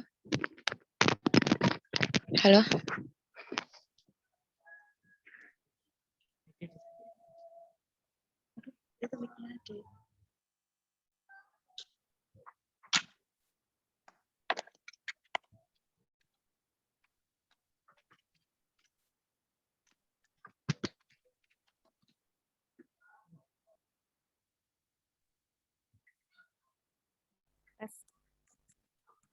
Tes.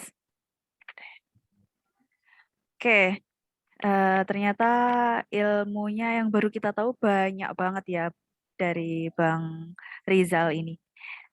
Oke, kita buka sesi tanya jawab ya Bang. Untuk sesi pertama kita buka 3 penanya dulu. Silahkan. Oke, sudah ada 3 nih. Ada 3 penanya. Yang pertama 3 dulu ya. Nurul Fitriah, Berlin, dan Triana. Oke, yang pertama Nurul Fitriah dulu bisa. Baik, Assalamualaikum warahmatullahi wabarakatuh. Waalaikumsalam. Sebelumnya perkenalkan, saya Nurul Fitriah dari SMK Negeri 1 Bolalali. Mau bertanya tentang urusan menikah nih Ustadz. Tadi kan Bang Rizal udah menjelaskan tentang persiapan untuk nikah dulu nih, tapi kalau misal nih, kan mau ke pondok pesantren, lagi lanjut pendidikan di pondok pesantren, tiba-tiba pas pulang ke rumah itu udah dijodohkan. Itu gimana nih cara mempersiapkan hati untuk menghadapi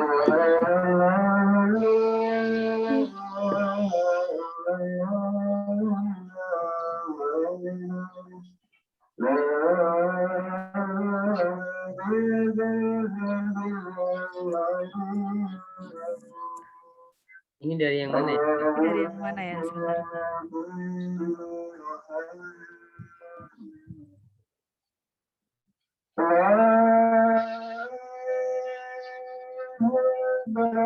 Dari ini Mbak Rizka Wulandari, ente enggak? Ini dari mic beliau nih. apakah tadi sudah Bisa di mute dulu. Wulandari. Nah. Tadi bisa diulangi lagi pertanyaannya, Oh ya, Mbak baik. Nurul Fitriah tadi ya, kalau nggak salah. Jadi, misalkan kita lagi lanjut pendidikan di pondok pesantren.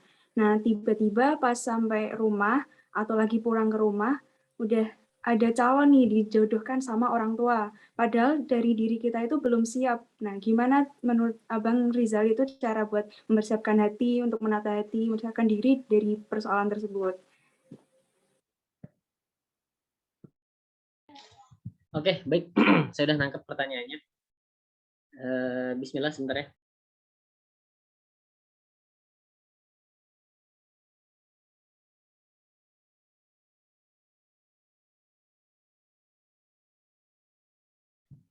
Jadi gini, yang menjalani kehidupan pernikahan itu pada akhirnya siapa? Kita gitu kan. Yang ngerasain bahagia nanti kalau nikah ya kita paling pertama yang ngerasain. Yang akan bersedih ya akan kita yang paling pertama bersedih. Yang kecewa paling pertama siapa? Ya kita juga kalau kecewa.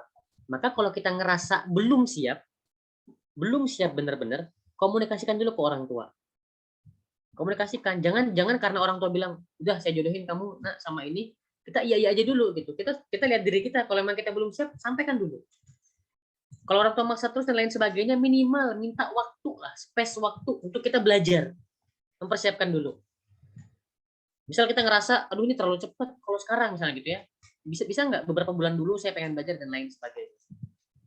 Atau kalau kita ngerasa yakin dan siap-siap aja, ya udah deh, ya udah nikah, tapi komunikasikan dulu sama calonnya. Komunikasikan bahwa saya setelah menikah, saya pengen kita belajar bareng tentang ini dan ini misalnya. Itu bisa.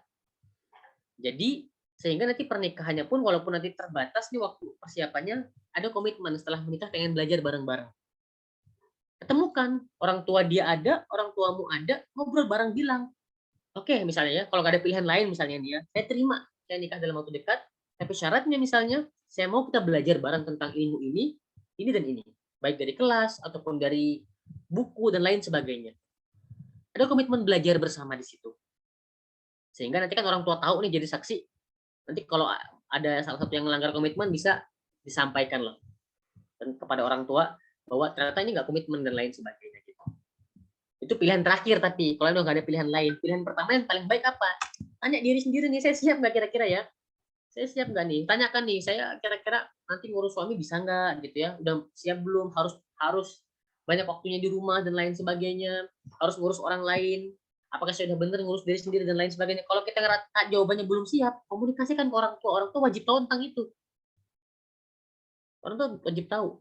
Kalau orang tua masih maksain juga harus jodoh sama ini dan lain sebagainya. Ya udah, minta space waktu. Oke.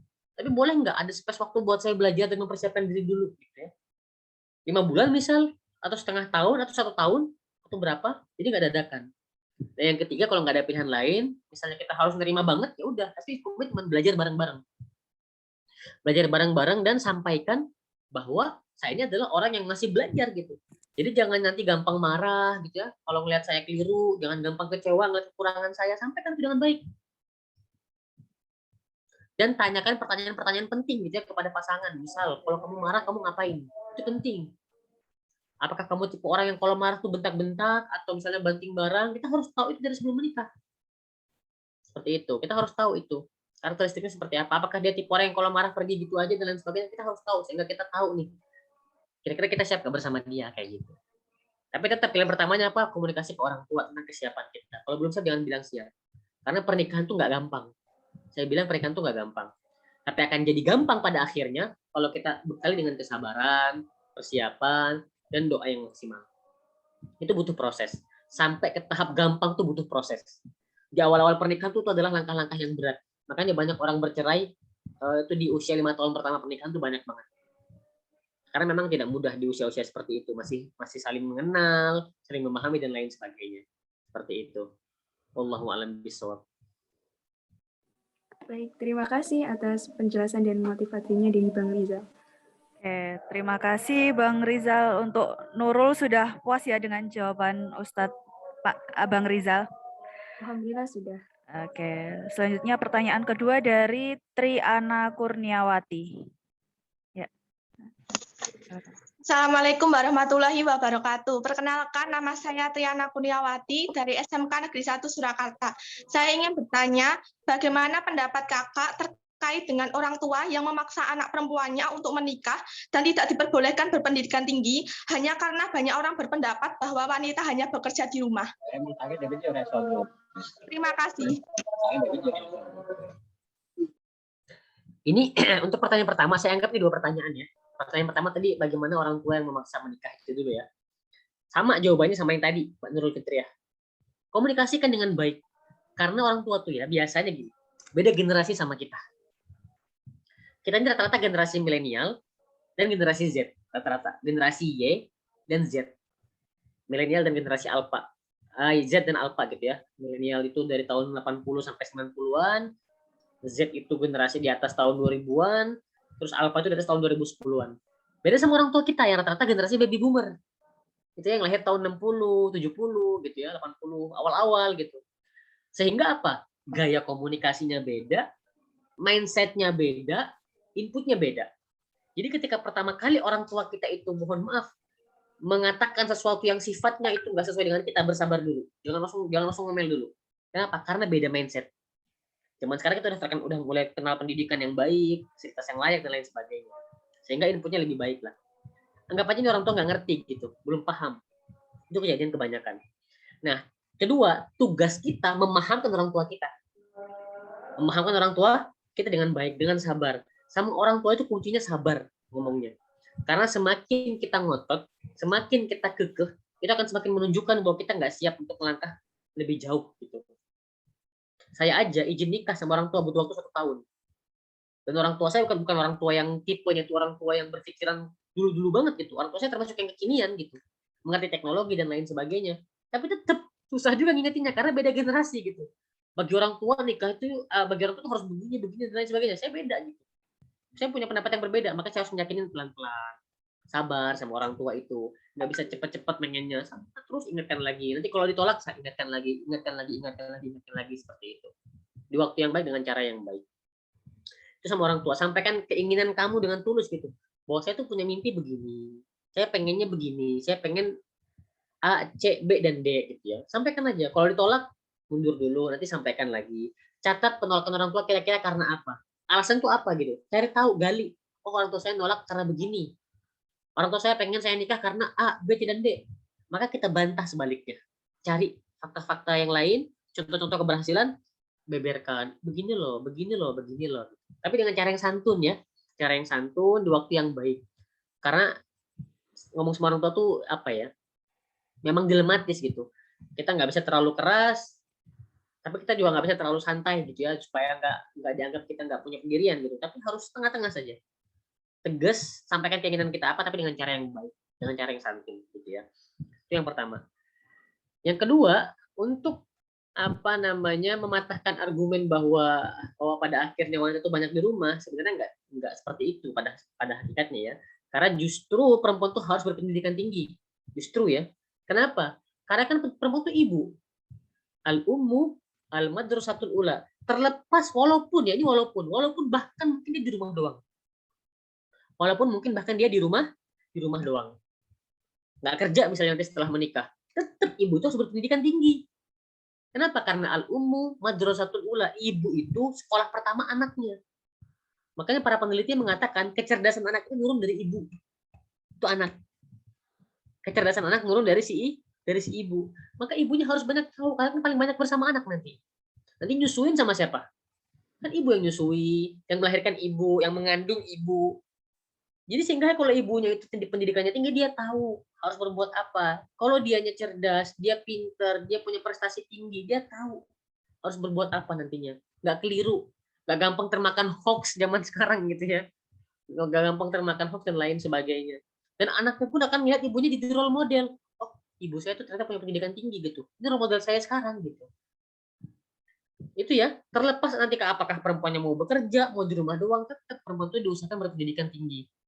Karena perempuan itu madrasah bagi anak-anaknya. Dia yang ngajarin anaknya pertama kali. Dia guru pertama bagi anak-anaknya. Walaupun nanti dibantu juga sama suaminya.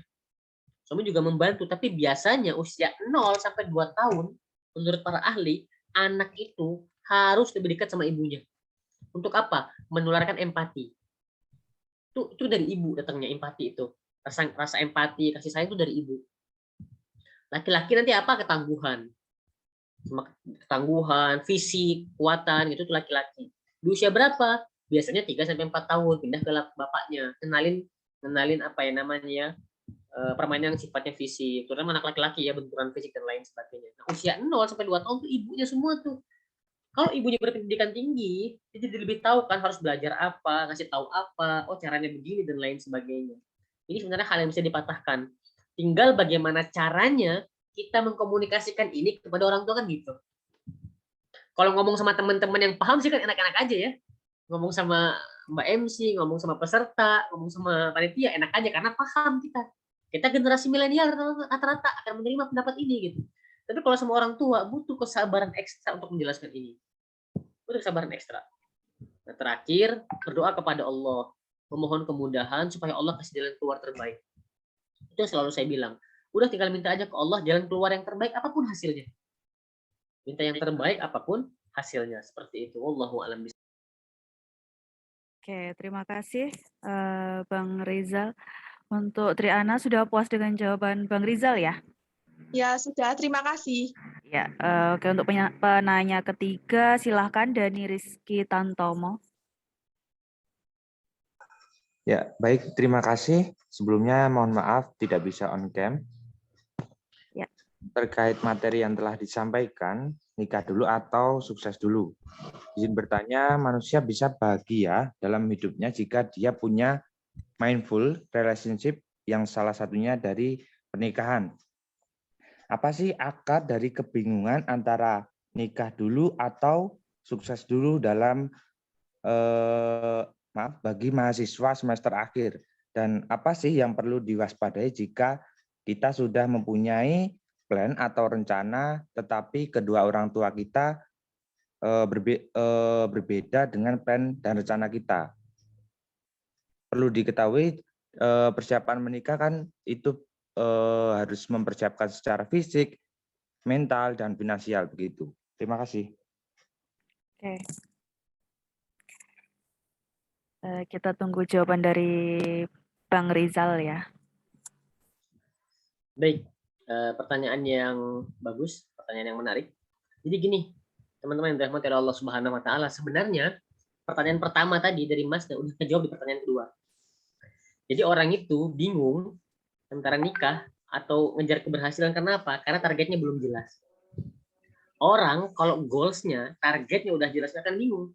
Karena dia tahu apa yang dia kejar. Makanya tadi saya bilang apa? Bikin target, tulis target. 5 tahun sampai 10 tahun ke depan. Biar kita tuh nggak bingung. Oh, di tahun sekian saya pengennya ngejar ini dulu nih. Ngejar yang B, ngejar yang C, ngejar yang D. Orang kalau nggak punya target pasti bingung. Karena nggak tahu tujuannya mau kemana. Ibarat orang mau liburan tapi nggak tahu nih, nggak punya plan. Akhirnya apa? Liburan dekat rumah lagi gitu kan. Karena nggak ada plan. Mau ke Jawa Tengah, ke Jawa Timur ya. Beli tiket yang mana nih? Kereta atau pesawat? Ya bingung terus. Karena nggak ada target dari awal. Tapi kalau punya plan yang jelas, dia nggak akan bingung. Dia tahu, oh target saya itu ternyata ini dulu loh. Saya akan kejar yang ini. Oh target saya ternyata nikah dulu loh. Maka saya akan mempersiapkan diri untuk menikah. Itu orang punya target. Nah itu ya yang pertama. Yang kedua, Kalau udah punya target, tapi orang tua menentang, nggak sama ya keinginannya sama kita.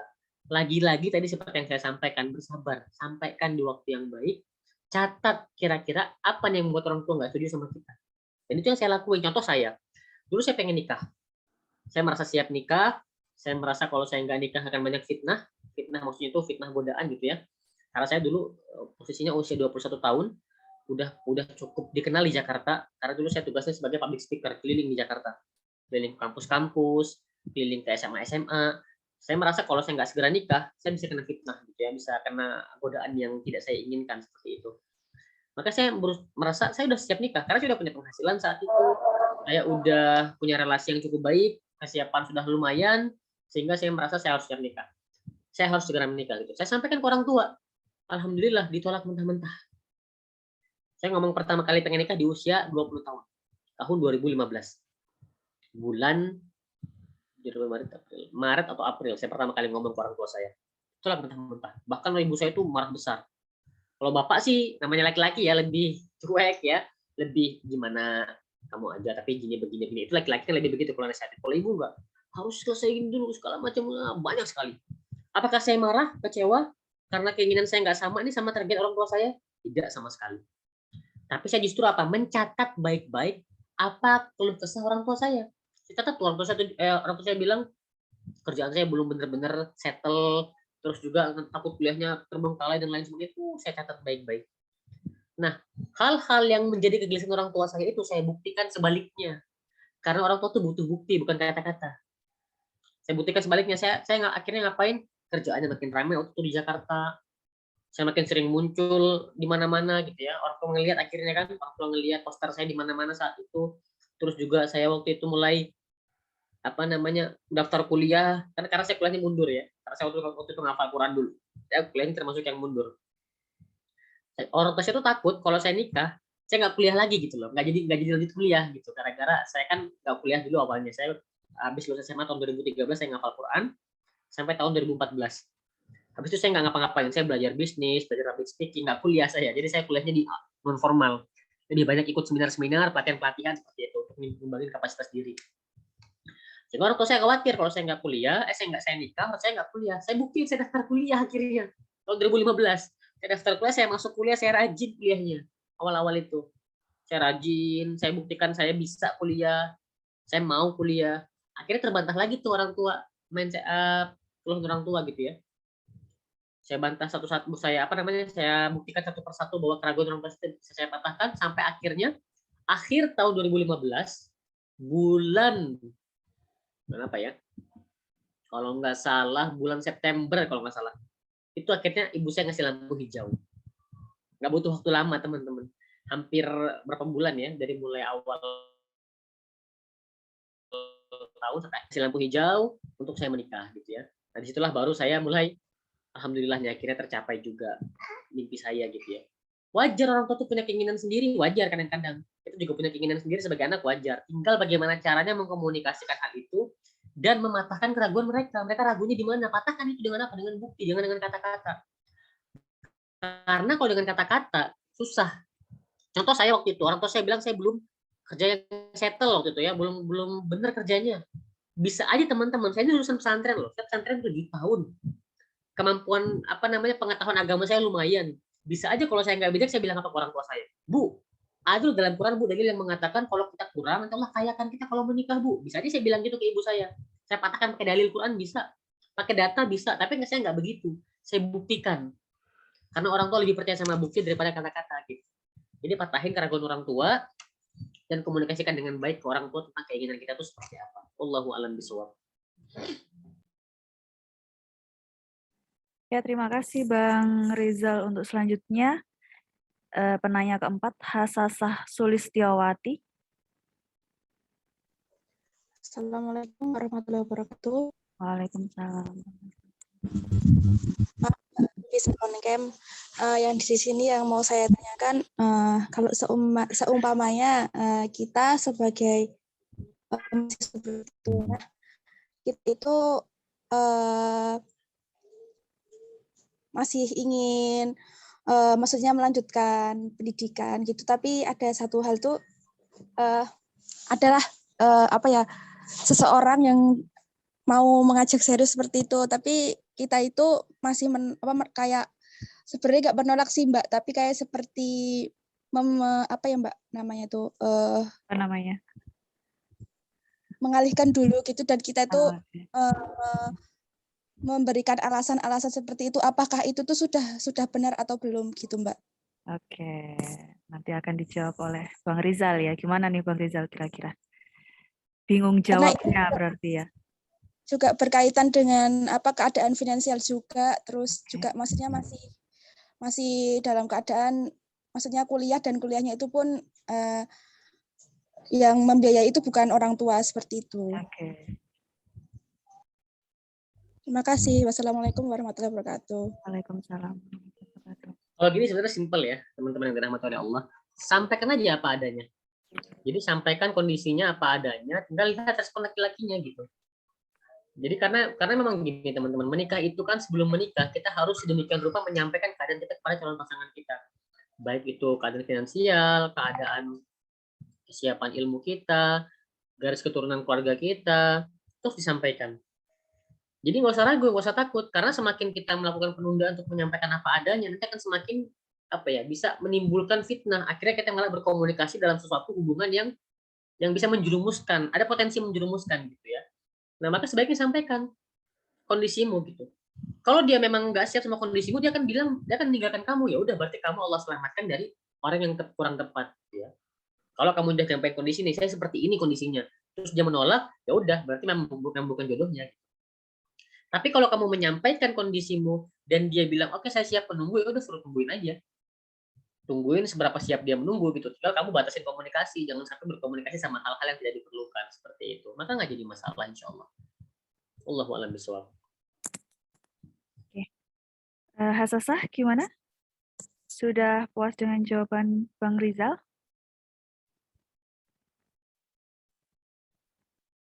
Sudah Mbak, alhamdulillah. Oke, alhamdulillah sudah kayaknya. Ini ternyata penanya banyak banget ya Bang. Jadi harus kita batasin karena waktu kita terbatas.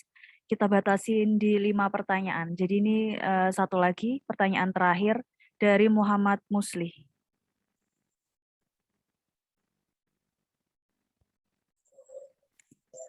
Assalamualaikum warahmatullahi wabarakatuh. Sebelumnya mohon maaf belum bisa on cam karena sedang sakit.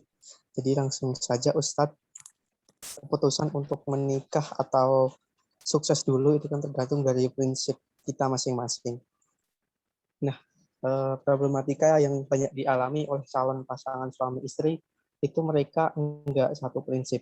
Jadi misalnya saya sebagai laki-laki itu ingin mengejar kesuksesan saya sendiri. Misalnya saya ingin mengejar karir saya atau pekerjaan saya. Kemudian yang perempuan itu ingin buru-buru menikah karena dia rasa dia sudah siap untuk menikah.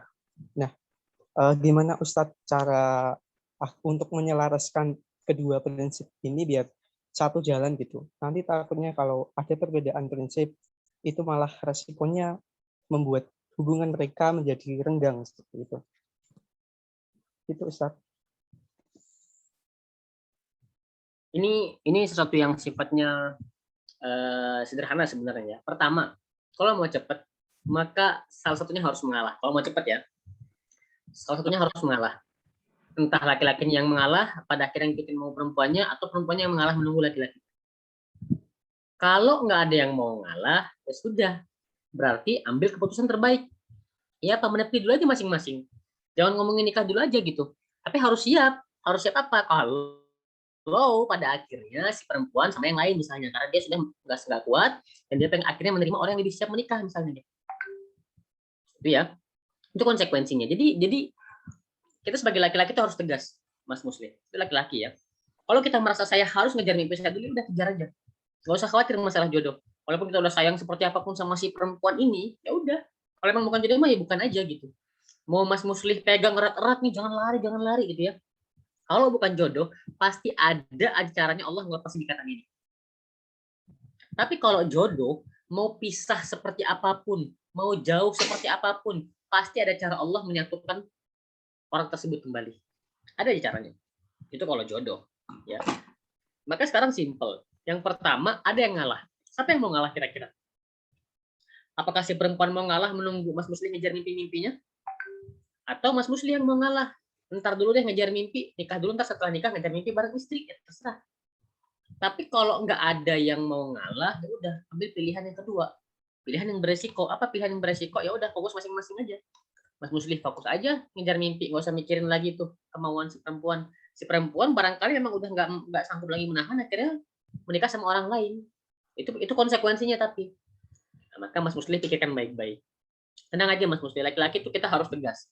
Harus tegas kalau memang Mas Musli ngerasa saya penting ngejar mimpi saya ini, ya udah. Tapi kalau Mas Musli merasa tapi saya udah nggak bisa nih kalau nikahnya nggak sama perempuan ini, berarti Mas Musli harus ngalah gitu aja. Mas Musli ngalah, nikahi dia, kejar mimpi setelah menikah. Setelah nanti bersama istri. Tinggal nanti dikomunikasikan aja, saya punya mimpi ini loh. Tolong setelah menikah bantu saya untuk kejar mimpi ini dan jangan hambat saya untuk mengejar mimpi ini. Selama nanti mengejar mimpinya itu nggak menghambat Mas Musli memenuhi hak dan kewajiban Mas Musli sebagai suami misalnya. Jadi itu aja. Silahkan nanti Mas Musli pikirkan kira-kira mana jalan terbaik yang harus Mas Musli ambil seperti itu. Wallahu a'lam bishawab.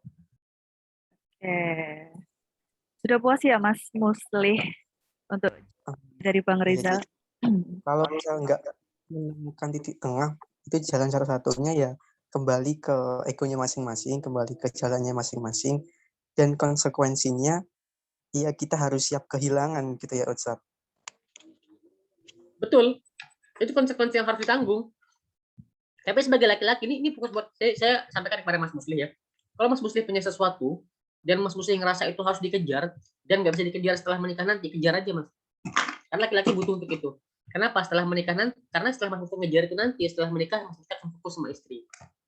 Yang bahaya adalah Mas Musli ngerasa penasaran, setelah menikah malah fokus sama yang tadi Mas Musli pengen kejar, akhirnya terbengkalai rumah tangganya. Kalau memang mau dikejar banget, tapi kalau Mas Musli ngerasa bisa kok dikejar sambil menikah, ya udah menikah aja. Kejar nanti setelah menikah bareng pasangan, tinggal nanti bilang ke pasangan, bantu saya untuk kejar mimpi saya yang ini. Mas Musli lebih tahu lah mana yang lebih baik untuk Mas Musli lakukan seperti itu. Mas Musli tahu resikonya, silahkan kira-kira ambil nih mana yang saya harus ambil dan saya siap menanggung resikonya seperti itu. Wallahu a'lam bishawab. Ya, terima kasih Bang Rizal. Ini mohon maaf sekali harus kita stop ya untuk penanya karena memang waktunya yang terbatas. Mungkin nanti di lain kesempatan bisa lagi ya kita buka kelas pranikah gitu biar pelajaran dan ilmu yang didapat dari Bang Rizal lebih banyak lagi. Oke. Untuk 5 penanya hari ini nanti akan dapat saldo e-money ya, nanti bisa pilih bisa GoPay atau bisa OVO atau ShopeePay juga bisa mungkin nanti. Silahkan saja untuk Nurul, Triana, Dani Rizky, Hasasah, dan Muhammad Musli bisa menghubungi nomor yang ada di flyer. Oke. Langsung saja Bang Rizal bisa memberikan closing statement-nya untuk rangkuman materi hari ini. Teman-teman yang dirahmati oleh Allah Subhanahu wa taala, intinya mau teman-teman nikah dulu atau ngejar keberhasilan dulu silahkan aja. Yang penting teman-teman fokus ngelakuin persiapan. Kalau pengen sukses dulu, jangan lupa tetapin standar sukses itu apa. Batasannya apa, barometernya apa. Kejar itu. Kalau pengen nikah dulu, jangan lupa persiapan-persiapannya disiapkan. Karena pada akhirnya keduanya sama-sama baik. Selama dijalani dengan baik, dipersiapkan dengan baik, dan dikolaborasikan dengan ikhtiar yang maksimal, serta doa yang maksimal. Insya Allah, saya doakan semoga teman-teman semua berhasil. Baik yang nikah dulu, ataupun ngejar achievement dulu, silahkan. Saya berdoa kepada Allah, mudah-mudahan semuanya berhasil, dipermudah oleh Allah, dan diberikan hasil yang terbaik oleh Allah Subhanahu wa taala. Saya mohon maaf jika ada kekeliruan, dan saya pun mengajak buat teman-teman semua yang ada kelonggaran ataupun ada rezeki yang berlebih untuk berdonasi gitu ya. Tadi kita sudah sama-sama ngelihat ya bahwa ternyata teman-teman BMT Tumang ya ini membuka open donasi untuk bantuan ke teman-teman kita yang terdampak bencana. Maka coba kalau ada kelebihan rezeki, sebagian rezeki diinfakkan, disedekahkan, kita berdonasi. Semoga jadi jalan apa ya, kemudahan dari Allah Subhanahu wa taala agar kita bisa ketemu sama solusi yang terbaik di permasalahan kita. Agar kita nggak bingung lagi nih memutuskan antara nikah atau sukses dulu ya. Insya Allah sedekah itu salah satu jalan terbaik untuk meminta pertolongan Allah Subhanahu wa taala. Pada akhirnya saya undur diri, saya pamit. Mohon maaf jika ada kekeliruan, saya pun sedang belajar juga. Kalau ada yang pengen kepo masalah pernikahan, bisa follow aja Instagram saya, @rizalwahid10, @rizalwahid10. Teman-teman di sana saya bisa baca-baca tulisan saya, scroll aja ke bawah. Saya banyak tulis tentang pernikahan, teman-teman bisa baca semuanya di situ. Wallahu a'lam bishawab. Subhanakallahumma wa bihamdika asyhadu an la ilaha illa anta astaghfiruka wa atubu ilaik. Terima kasih buat para panitia semuanya. Semoga panitia dan teman-teman dari BMT Tumang Allah berkahi selalu. Assalamualaikum warahmatullahi wabarakatuh. Waalaikumsalam warahmatullahi wabarakatuh. Warahmatullahi wabarakatuh. Oke. Bisa kita foto bareng dulu ya, teman-teman, untuk dokumentasi acara hari ini. Oke. Sebentar.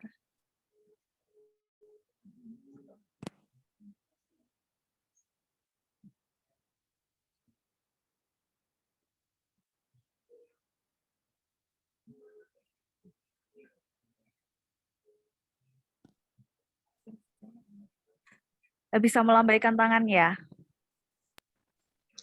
Kameranya semuanya di-on-kan dulu. Kameranya semuanya di-on-kan dulu.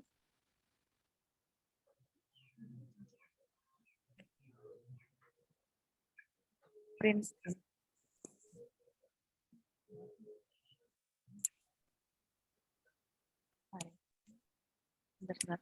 Oke, 1, 2, 3. Lagi karena ini ada 3 screen ya. Saya lagi 1, 2, 3. Terakhir 1, 2, 3. Oke, terima kasih.